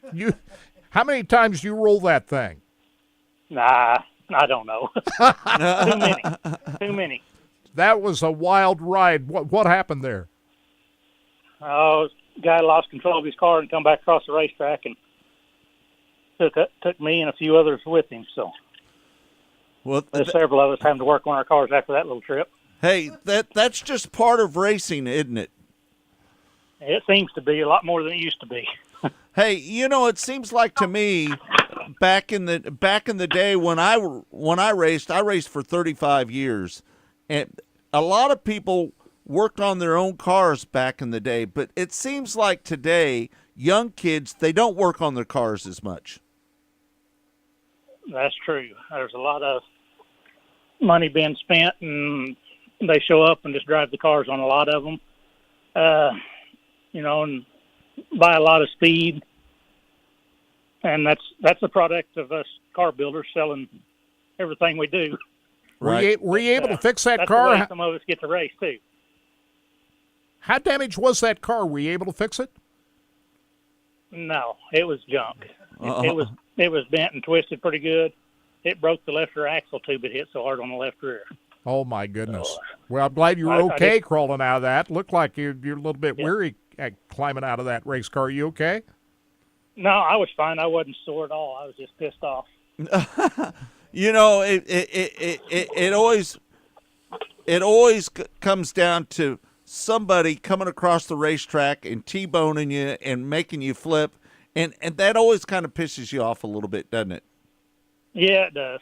It does. But It happens. I mean, I said earlier last year, though, you got to drive these cars like you hate them. You don't care if you wreck it, and if you wreck it, you just got to build another one. That's just the way it's all came to right now. We don't see modifieds get upside down all that much, but you weren't the only one to roll a car that night down there in Texas. No, I know 3 of them that night. I mean, it was a pretty rough night for a lot of teams. That's pretty non-typical for modifieds. No, normally you don't see that much stuff tore up, but the track was super fast, and that's when you see a lot of stuff get tore up. So, when it slows down and gets slick, and you got to finesse your race car a little bit, then it gets to where you can race and not tear up as much equipment. talk about building race cars and what's involved in putting a good car together. There's a lot of research that goes into them, a lot of practice and trying new things. And once you figure it out, you got to be able to repeat it. And I think that's the key to making stuff happen over and over again. You got, for your customers and everything, you got to be able to build the same car over and over. How many of your race cars that you build will be on the track this weekend down in Humboldt, do you expect? Oh, I'm not sure. We'll have several up there. There'll probably be 10 to 15. Yeah, that's a lot. So how many of the guys that race your cars come over there and ask you for advice on working on the race car and trying to get the car a little bit better? How many of those guys come over and talk to you about that? There's several. They'll come by and talk and try to figure out what they need to do, and sometimes I even learn what I need to do. So you're in a you got to help each other. You're in a brand new race car this week at Humboldt. I think there's a practice session, isn't there, on Wednesday night? How important is that to come in on Wednesday and shake down that race car? I'm not going to make it on Wednesday night. You're not? No, we're going to leave out Thursday morning and go up. The car that I run the Saturday night at Rocket's what we're going to run to start out with. Okay. But I've got the brand new car in there along with us, and I feel confident in it. If we got to get it out, it'll be just fine. You're pretty confident at going in with this new race car, the one that got totaled out. That car's junk. We know that, and you're pretty confident in your race car, right? Yeah.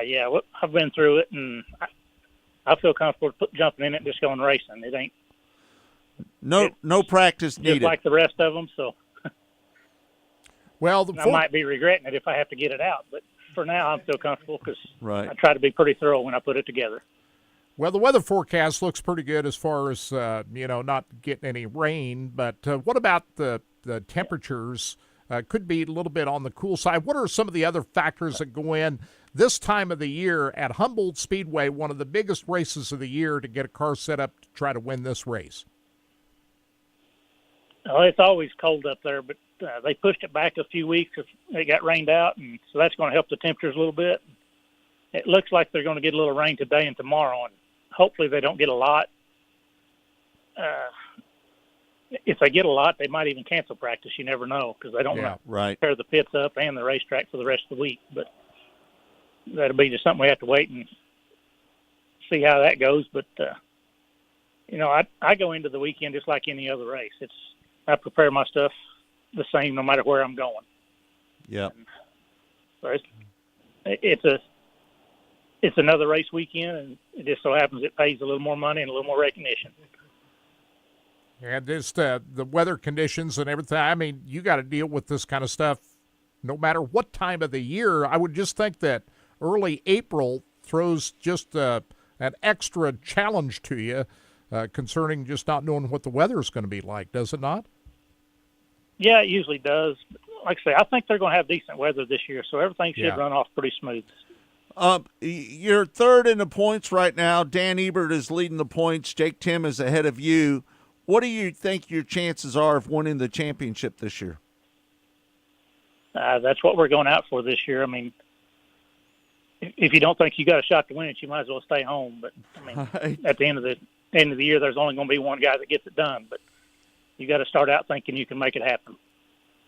It looks like the point fund money, just looking at how much money they're throwing out there for this championship this year, makes it pretty enticing. Your thoughts about Todd and Janet Staley, USMTS, what they got going on right now?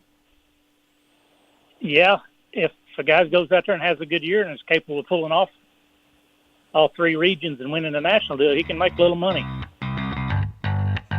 There he is, Jason Hughes. He's a four-time USMTS national champion and also a multi-time winner of the Featherlight Fall Jamboree, and one-time, 2015, the winner of the King of America. So we'll see what kind of a shot he's got when they race down at Humboldt. We'll be watching that on Racing Dirt. He ran tonight. 8th last night, Kirk. Yeah, 8th place. So, Yeah. I mean, he's in the mix. Right. I think it's hard to predict because you just don't know where everybody's going to get lined up tonight. But one guy that celebrated the big win last year is back to try to become the first back-to-back winner of the King of America. He's Dan Ebert. And we remember the run he made to the win last year. We talked with Dan Ebert earlier this week on Mostly Motorsports.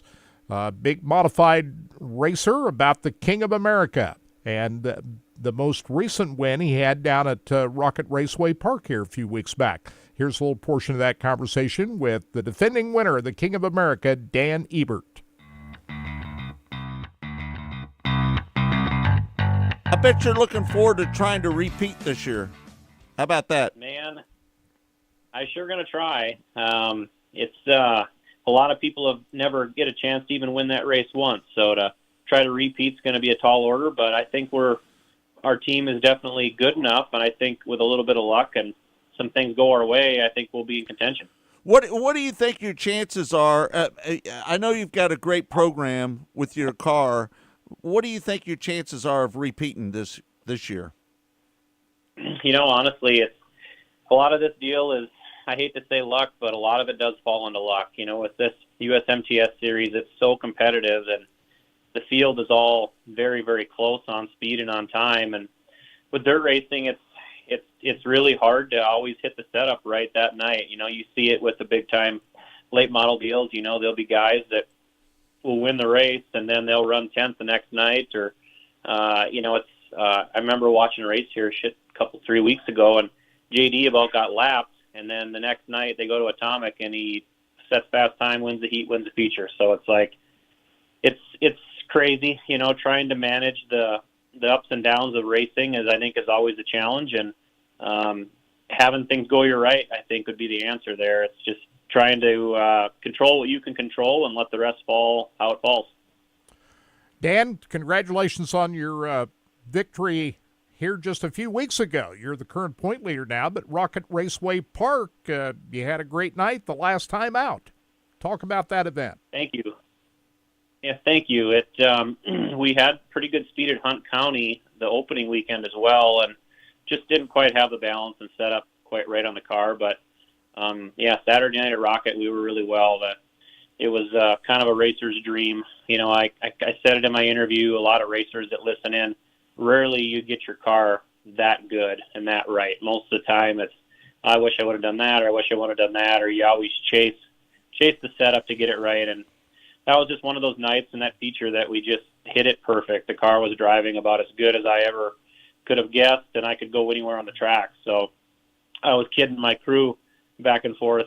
With dirt racing, it's just so hard because you'd swear to yourself, okay, if we're going to race there this weekend, we're going to go back with the same exact setup and think, yep, we're going to go wear the field out. But it wouldn't surprise me a bit if it didn't work at all, even with the track conditions is similar. So, you know, it's always a challenge and a moving target. So, you know, we're happy about it. It was obviously a really good run, but we're moving on to the next race, and naturally momentum always helps, but everybody else has been working hard too.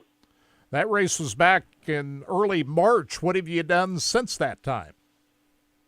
We basically just kind of got stuff prepped and ready. That was a 2 or 3 week on the road deal there. I can't remember. So we did some things to my primary car that were a little bit different than my backup car. So I updated my backup car kind of to what my primary car is, and then built a lot of spare crash parts, so spare bumpers, noses, make sure our spare engine stuff's dialed in, because it's going to be about I can't remember, 3 or 4 or 5 week in a row deal here. So, to just make sure that you have what you need when you're on the road. Naturally, anything can happen, but you prepare to be the best prepared you can. Yeah. What do you think about the King of America? That race it's probably one of the biggest races of the year. Wouldn't you agree with me? It is, for sure. It's one that I think all of us circle on our calendar to hopefully win. Being in contention for that race. It's been around a long time, kind of a staple race for the USRA, USMTS guys and series. So it's a big one. What is it about Humboldt Speedway that gives you the biggest concern? They do a great job of prepping the racetrack at Humboldt Speedway, but what makes that unique over some of the other racetracks that you race on? I'd say the biggest concern is always the weather. It seems like there can be years when it's just beautiful there, but there's other years that Mother Nature just doesn't want to play ball with us, and we can have frigid cold or torrential rains or things that are out of our control, but wreak havoc with the racers and the promoters and the track people to try to give us the best speedway that they know how to do. So that's the biggest challenge, I think. I think if everything works as well as it could, they'll give us the best speedway we possibly can. The King of America, that has got to be. Is that your biggest win of your career, you think? It is. It is, for sure. And especially to sit in that throne, to put the cape on and do all that, that makes it kind of special too, doesn't it? Man, it sure does. We got the check and the trophy and the crown in the shop here right above our big workbench. So every day we get to see it. It's a lot of motivation for us. I think we're really going to gun for it hard. And you got there's some big races coming up here.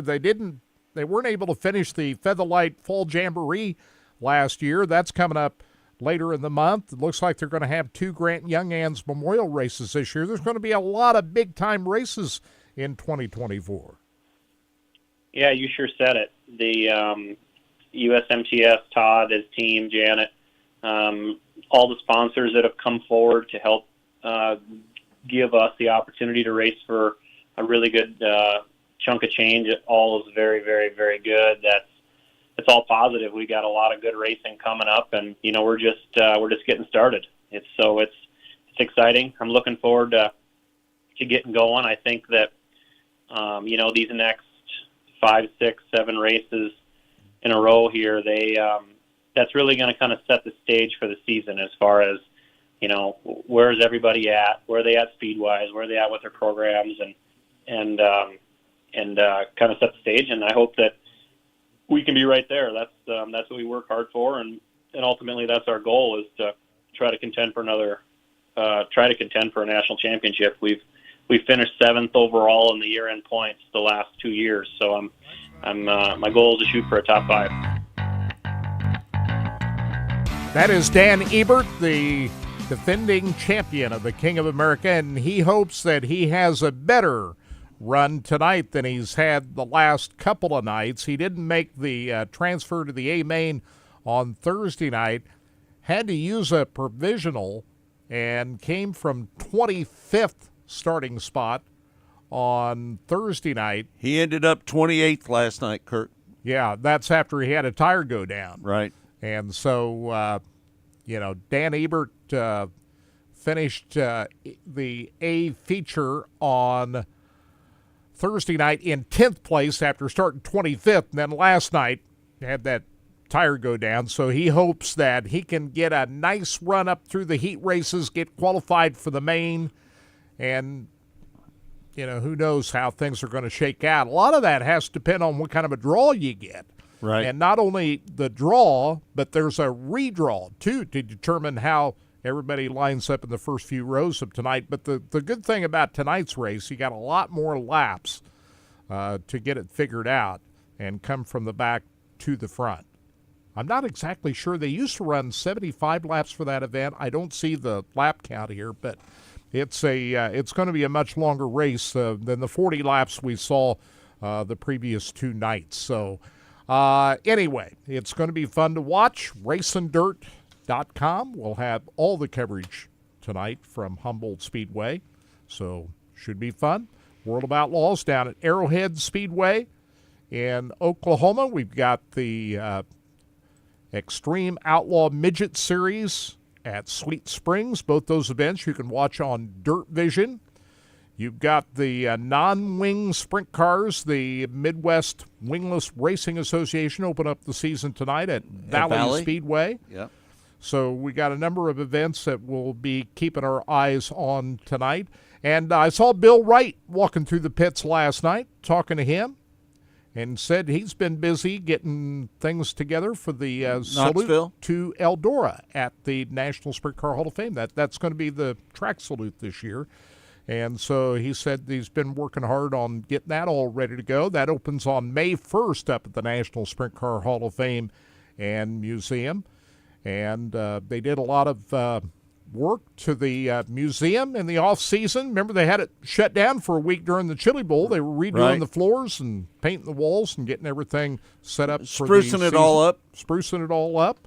And, we got these sweepstakes that are continuing right now. The big one is the Corvette. We see those of you watching online right now can see the picture of that beautiful Corvette. Is that a beauty? Is that a beauty or what? It is a beauty. Anyway, you can win that Corvette by signing up.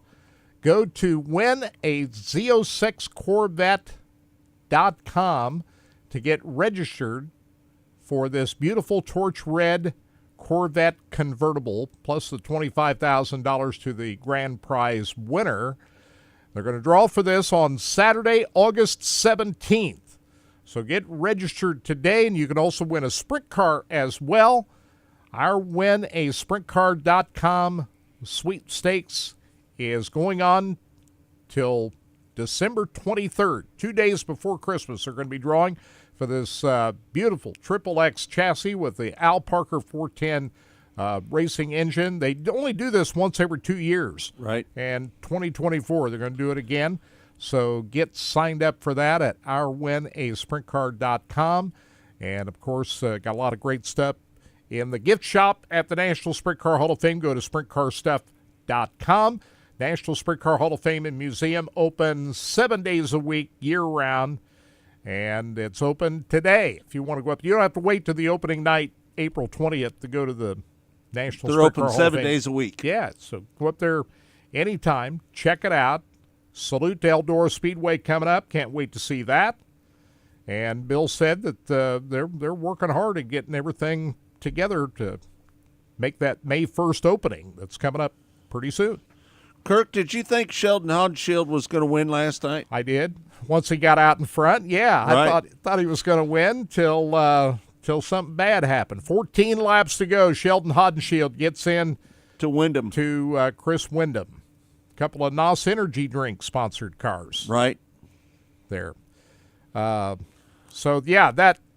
And that was a pretty bad deal between Carson Macedo and Rico Abreu as well, wasn't it? Did it look like to you? It looked like Rico saw the outside to get around Carson, but Carson just kind of drifted up.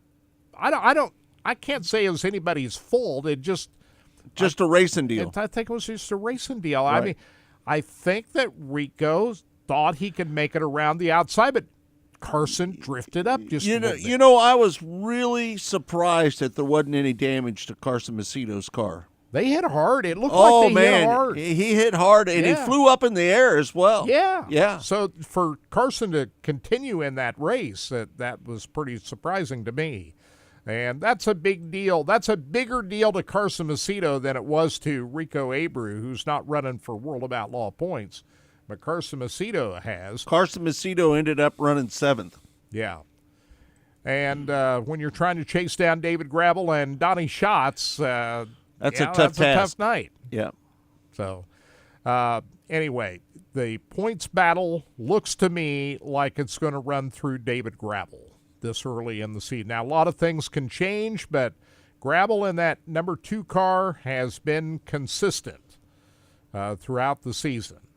And last night was the first time we had a repeat winner in the World of Outlaws.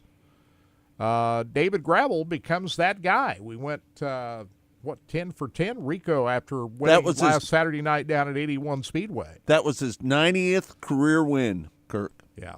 By the way.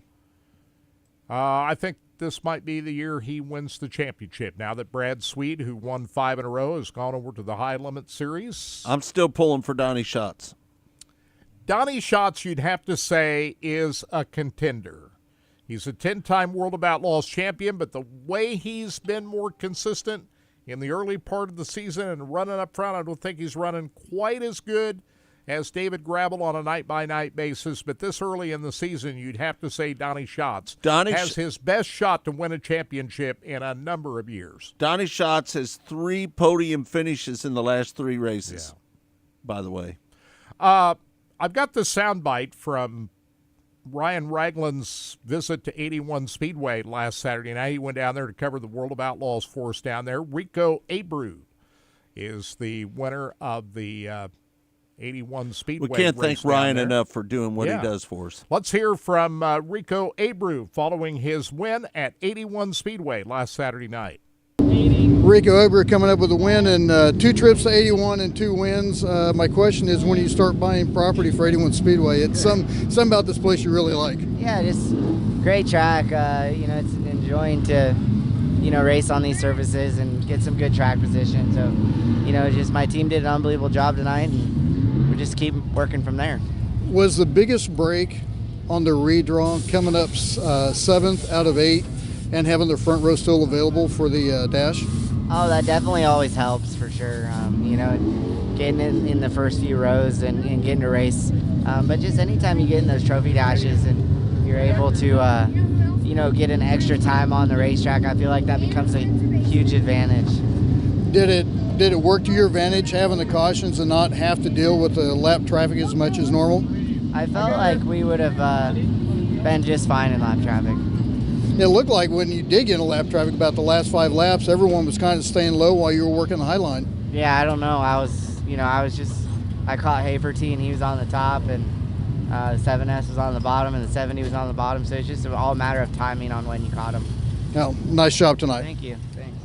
You know what I like about Rico? He lives for the moment. He doesn't strategize a lot of what's happening. He just goes out and whatever happens, he just goes with it. Right. I think that's why a lot of fans like Rico. He doesn't think through a lot of things like that. He didn't have a good night last night, though. No. He was running 6th. Well, they running up, 6th, 7th at the time? Right. I think he could have made some more moves up towards the front of that. I think he was fast enough to get up there and maybe challenge for the win. Well, especially, you look at Buddy Kofoid, he was running 7th a lot of that race and ended up in 3rd. So you'd have to think that Rico had a chance to at least maybe get a top 3 finish. I don't think he would have won the race at that point, but he certainly could have got himself up there where Buddy Kofoid was, don't you think? I think so. So, but points doesn't matter in the World of Outlaws for Rico because he's full-time high limit driver. And by the way, the High Limit Series is back in action Tuesday night at the Ditch, track you're familiar with. Right. I've been down to the Ditch many a times. Riverside did a lot of broadcasts from down there. So that's going to be a fun night. Tuesday night kicks back off, and then next weekend they're at the Texas Motor Speedway dirt track, which would explain why Brett Marks wanted to be at Fort Worth last night as he won the Power I 410 feature event with Blake Hahn, Noah Gass, your top 3 finishers. So I think that's what we were talking about earlier in the show. We were surprised that maybe even more high-limit racers didn't show up at Fort Worth last night to get a little bit of taste of that racetrack, because you know as well as I do, that track can be pretty tricky. Yep, no doubt. You don't really know. They don't race on that track a lot. 2-3 times a year? And that might be the case for US 36 Raceway as well this year. They might only run up there a few times this year.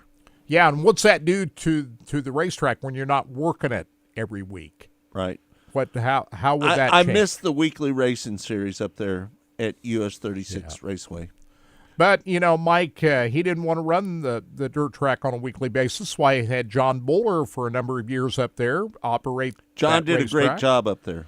And now John is out at Lakeside Speedway. Right, yeah. So not as much racing as we would like at US 36. So last night, that might be it for the year. We'll find out if a few more events might be scheduled. We're hearing that maybe a couple, 3 more events he might have up there. We'll see. Right. Listen, we had a chance to talk to Connor Wade. He's the pit reporter for the World of Outlaws Sprint Car Series, and we had a chance to talk to him on Monday on Mostly Motorsports. This is our conversation with Connor Wade.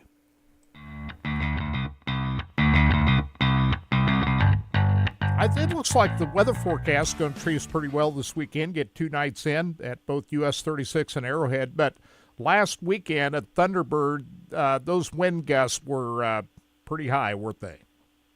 Yeah, they were. You hate to cancel a race, and look, the Outlaws are gonna get dogged on social media no matter what they do there. It's one of those damned if you do, damned if you don't situations, right? Right. The Outlaws don't want to put any driver's safety at risk, right? And sitting there the entire day and feeling the wind gusts and seeing how windy it was, and the forecast showing that was only going to get worse and not get any better. Nobody in good conscience could have raced that night. Honestly, it would have been way too dangerous. So. People can complain all they want on Twitter about, us canceling a race or whatever, but I would rather see 1,000 people complain on Twitter and dog the Outlaws than put one driver's safety at risk. So right. You hate to make a decision like that, but, that's what they had to do, and hate we couldn't get the show in at Thunderbird. I know they were excited to have an outlaw race, but it is what it is. I mean, ask any driver that was at Thunderbird Friday afternoon, and every single one of them that I talked to in the pit area that day said, "Man, I don't want to race tonight. I just don't feel safe." I've seen cars blown off the racetrack before due to high winds. I was up at I-90 one night, and the cars got blown off the speedway. Yeah, and it was terrible. It was just people underestimate how much wind can really have an effect. So, like I was saying, every driver I talked to was like, "Man, I don't want to race like this. This is not going to be safe." And in my opinion, when and again, in my opinion, I'm just a pit reporter, but not like my opinion matters. But it when does one driver matter. says they don't feel safe racing, then you shouldn't race. So well, the people Outlaws made the right call. Hopefully this weekend we can finally get a Friday night show in. Yeah, the people who are complaining probably never been to Thunderbird Speedway. We're talking about a huge racetrack, and you put cars on that size of a racetrack, it makes it even launch worse. straightaways. It's a big fast half mile. Hey, listen, I want to take you back. I know that you were at Creek County, and you were in the infield with me down there, hanging out with me a little bit. Ryan Timms was leading that race, but unfortunately a lap car spun out in front of him, and he T-boned him, and Blake Hahn ends up picking up the win. What'd you think about that race? Well, it was good to see you pit reporting. I didn't know you were doing it until I showed up and saw you, but I thought that was cool. You did a good job. Yeah, that was a tough race for Ryan for sure. He definitely had it in the bag. I mean, his lead was over a straightaway, and I didn't talk to him or ask him, and obviously we didn't get to interview him after the race. So I don't know exactly if you just didn't see Noah, or I don't remember exactly how close to Noah Ryan was. So I'm not exactly sure why it happened, but I hate it for Ryan. You always hate to see a guy lose a race like that, but it's cool for Blake. Honestly, I was really surprised that was Blake's first career Power Eye National Midget win. I remember when I was covering Power Eye, he had some pretty good runs, and Blake's always been really, really good in a midget. So I was surprised that was his first win, but cool to see. I mean, it's always cool whenever Blake wins at Creek County. The whole Hahn family's there. His dad Tom was, pumped up. Emmett, who obviously is owned and still owns and built Creek County, and his uncle Steve Hahn, who kind of operates it these days. It was cool to see all them kind of get excited for their guy to win it at the place that they've worked so hard at for many years. So, and they did a great job with the track too. That was probably the best surface I've seen for midgets at Creek in a long time. I've also got to bring up the deal between Andrew Deal and Lane Goodman. Lane Goodman got a right rear from Andrew Deal, and he flipped his ass off there a little bit, didn't he? Was that the 305 race? The OCRS race. Did you see it? Yeah, unfortunately I took off before that, so I didn't catch that one. Okay. What do you thought? Tanner Thorson outruns Ryan Timms on Friday night at Port City. Saturday night, Ashton Torgeson comes through with a big win. Of course, we remember Ashton from a year ago at the Chili Bowl when he got ejected from the race car, and to see him run the full-time Power I and win a race on Saturday night. What are your thoughts about that? Yeah, I thought that was cool. Ashton's worked really hard, and nobody would wish what Ashton went through on their worst enemy. So, but he's worked hard since then. He's recovered, and he's a really, really good race car driver. He got a win at the Tulsa Shootout. That was cool to see. And look, when what happened to Ashton happened, it was the first time a lot of people had heard of him. But I had heard of Ashton Torgerson and known who he was for years. The year before it happened, in 2022, I think, he won like 30 micro races. Like I've known for a long time how good this kid is. So it's not surprising to me at all that he's having the success he's having now, winning the Tulsa Shootout, winning national midget races. So I think it's pretty cool. I think he'll have a good year with Keith running the Extreme and Power Eye shows. Any other thoughts about other events? We talked about Anthony Macri coming from 17th to win Friday night at Williams Grove. Did you see that? I did, yeah. I watched that finish. That was wild. But Anthony's those PA tracks, man. He's got those things mastered. He was flying at Williams Grove. And that's probably one of the best Williams Grove weekly races I've ever watched. So cool to see him win. And I think he's his schedule, if it hasn't changed, says he's coming this weekend to run with us at US 36 in Arrowhead. So excited to have him. Maybe he can get his first win of the year with the Outlaws. I'm really excited for Saturday. Jason Johnson Placid. Jason was somebody that I grew up, enjoyed watching him race. I was good friends with a couple of his sponsors that he was with for a long time, and I was really, really excited whenever he won the Knoxville Nationals, mainly because just that was a good race, and I was happy to see a guy like Jason win. And really cool to see. I've gotten to know Philip a little bit, and Carson, and talked to Bobby just on the phone once last week, just talking about the Jason Johnson Classic. And I think it's cool that they keep his legacy alive in many different ways. So I know at Dirt Vision we've been working on a couple of different packages for the Jason Johnson Classic, so we're excited to see those get executed, and excited that we get to we get to honor a really great human being and a great race car driver Saturday night.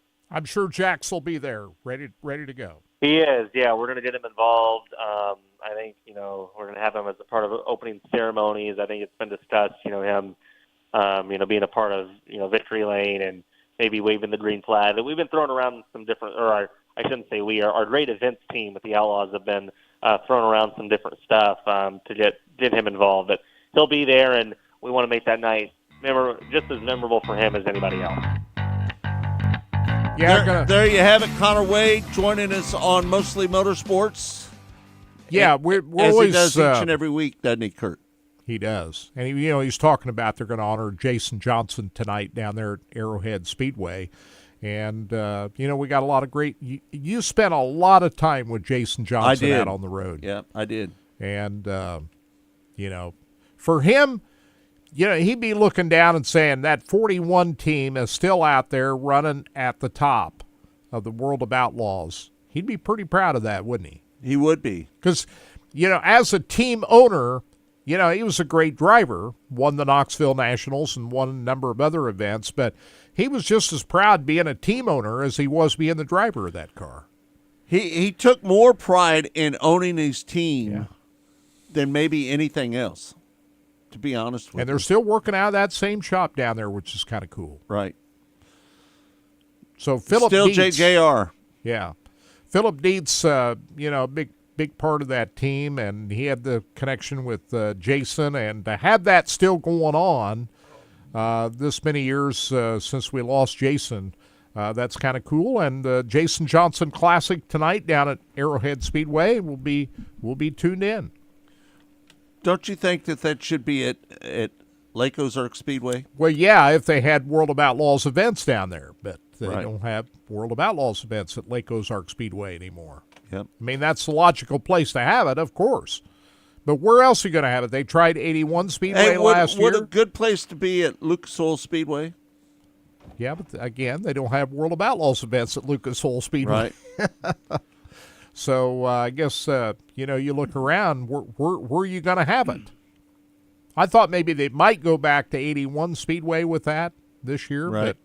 but they're going to go to Arrowhead Speed. And, you know, Arrowhead Speedway, if you've seen what they've done with that facility, that is one of the nicest tracks in the country right now. No doubt about A it. full paved pit area.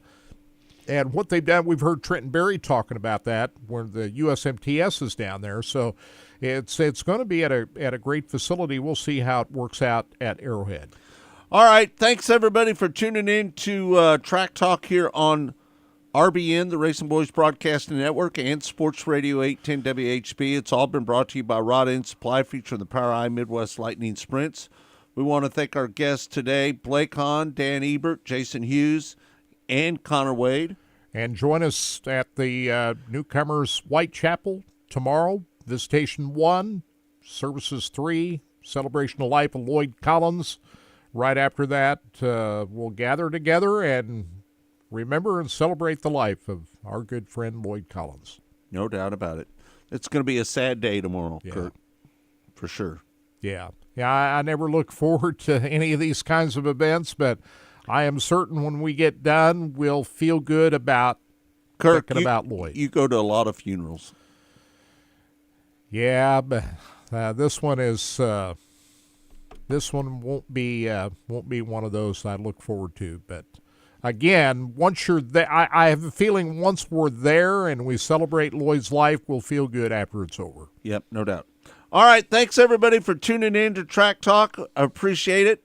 And again, we want to thank our guests, Blake Hahn, Dan Ebert, Jason Hughes, Connor Wade.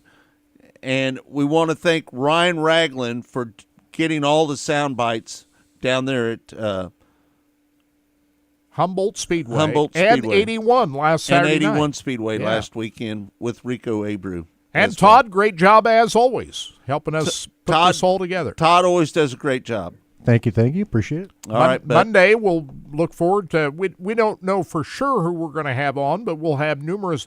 Chase Rodman, we know we're going to have him on from the High Limit Series because they kick back off on Tuesday night down at the Ditch. all right. Thanks, everybody, for tuning in. For Todd Surprise, for my partner, Kirk Elliott, I'm Scott Traylor saying thanks for joining us. We'll see you next week.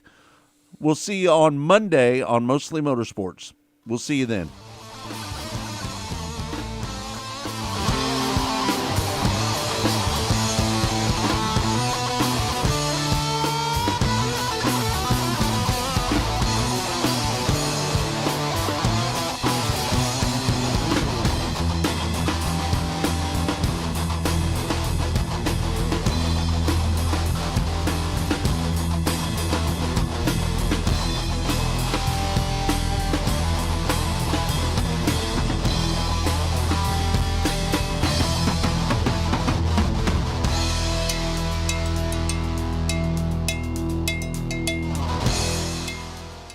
Go harder, faster, stronger with Rod End Supply. Whether you are running industrial, farming equipment, or a race car, Rod End Supply has the assortment of rod ends, radius rods, and specialty products that will help you lead the field in performance. Our superior design means our rod ends last longer and perform better, giving you the edge on the track and saving you money. Contact Rod End Supply or order online today at rodendsupply.com. We don't just sell them, we race them. rodendsupply.com. Serving the racing community for over 30 years.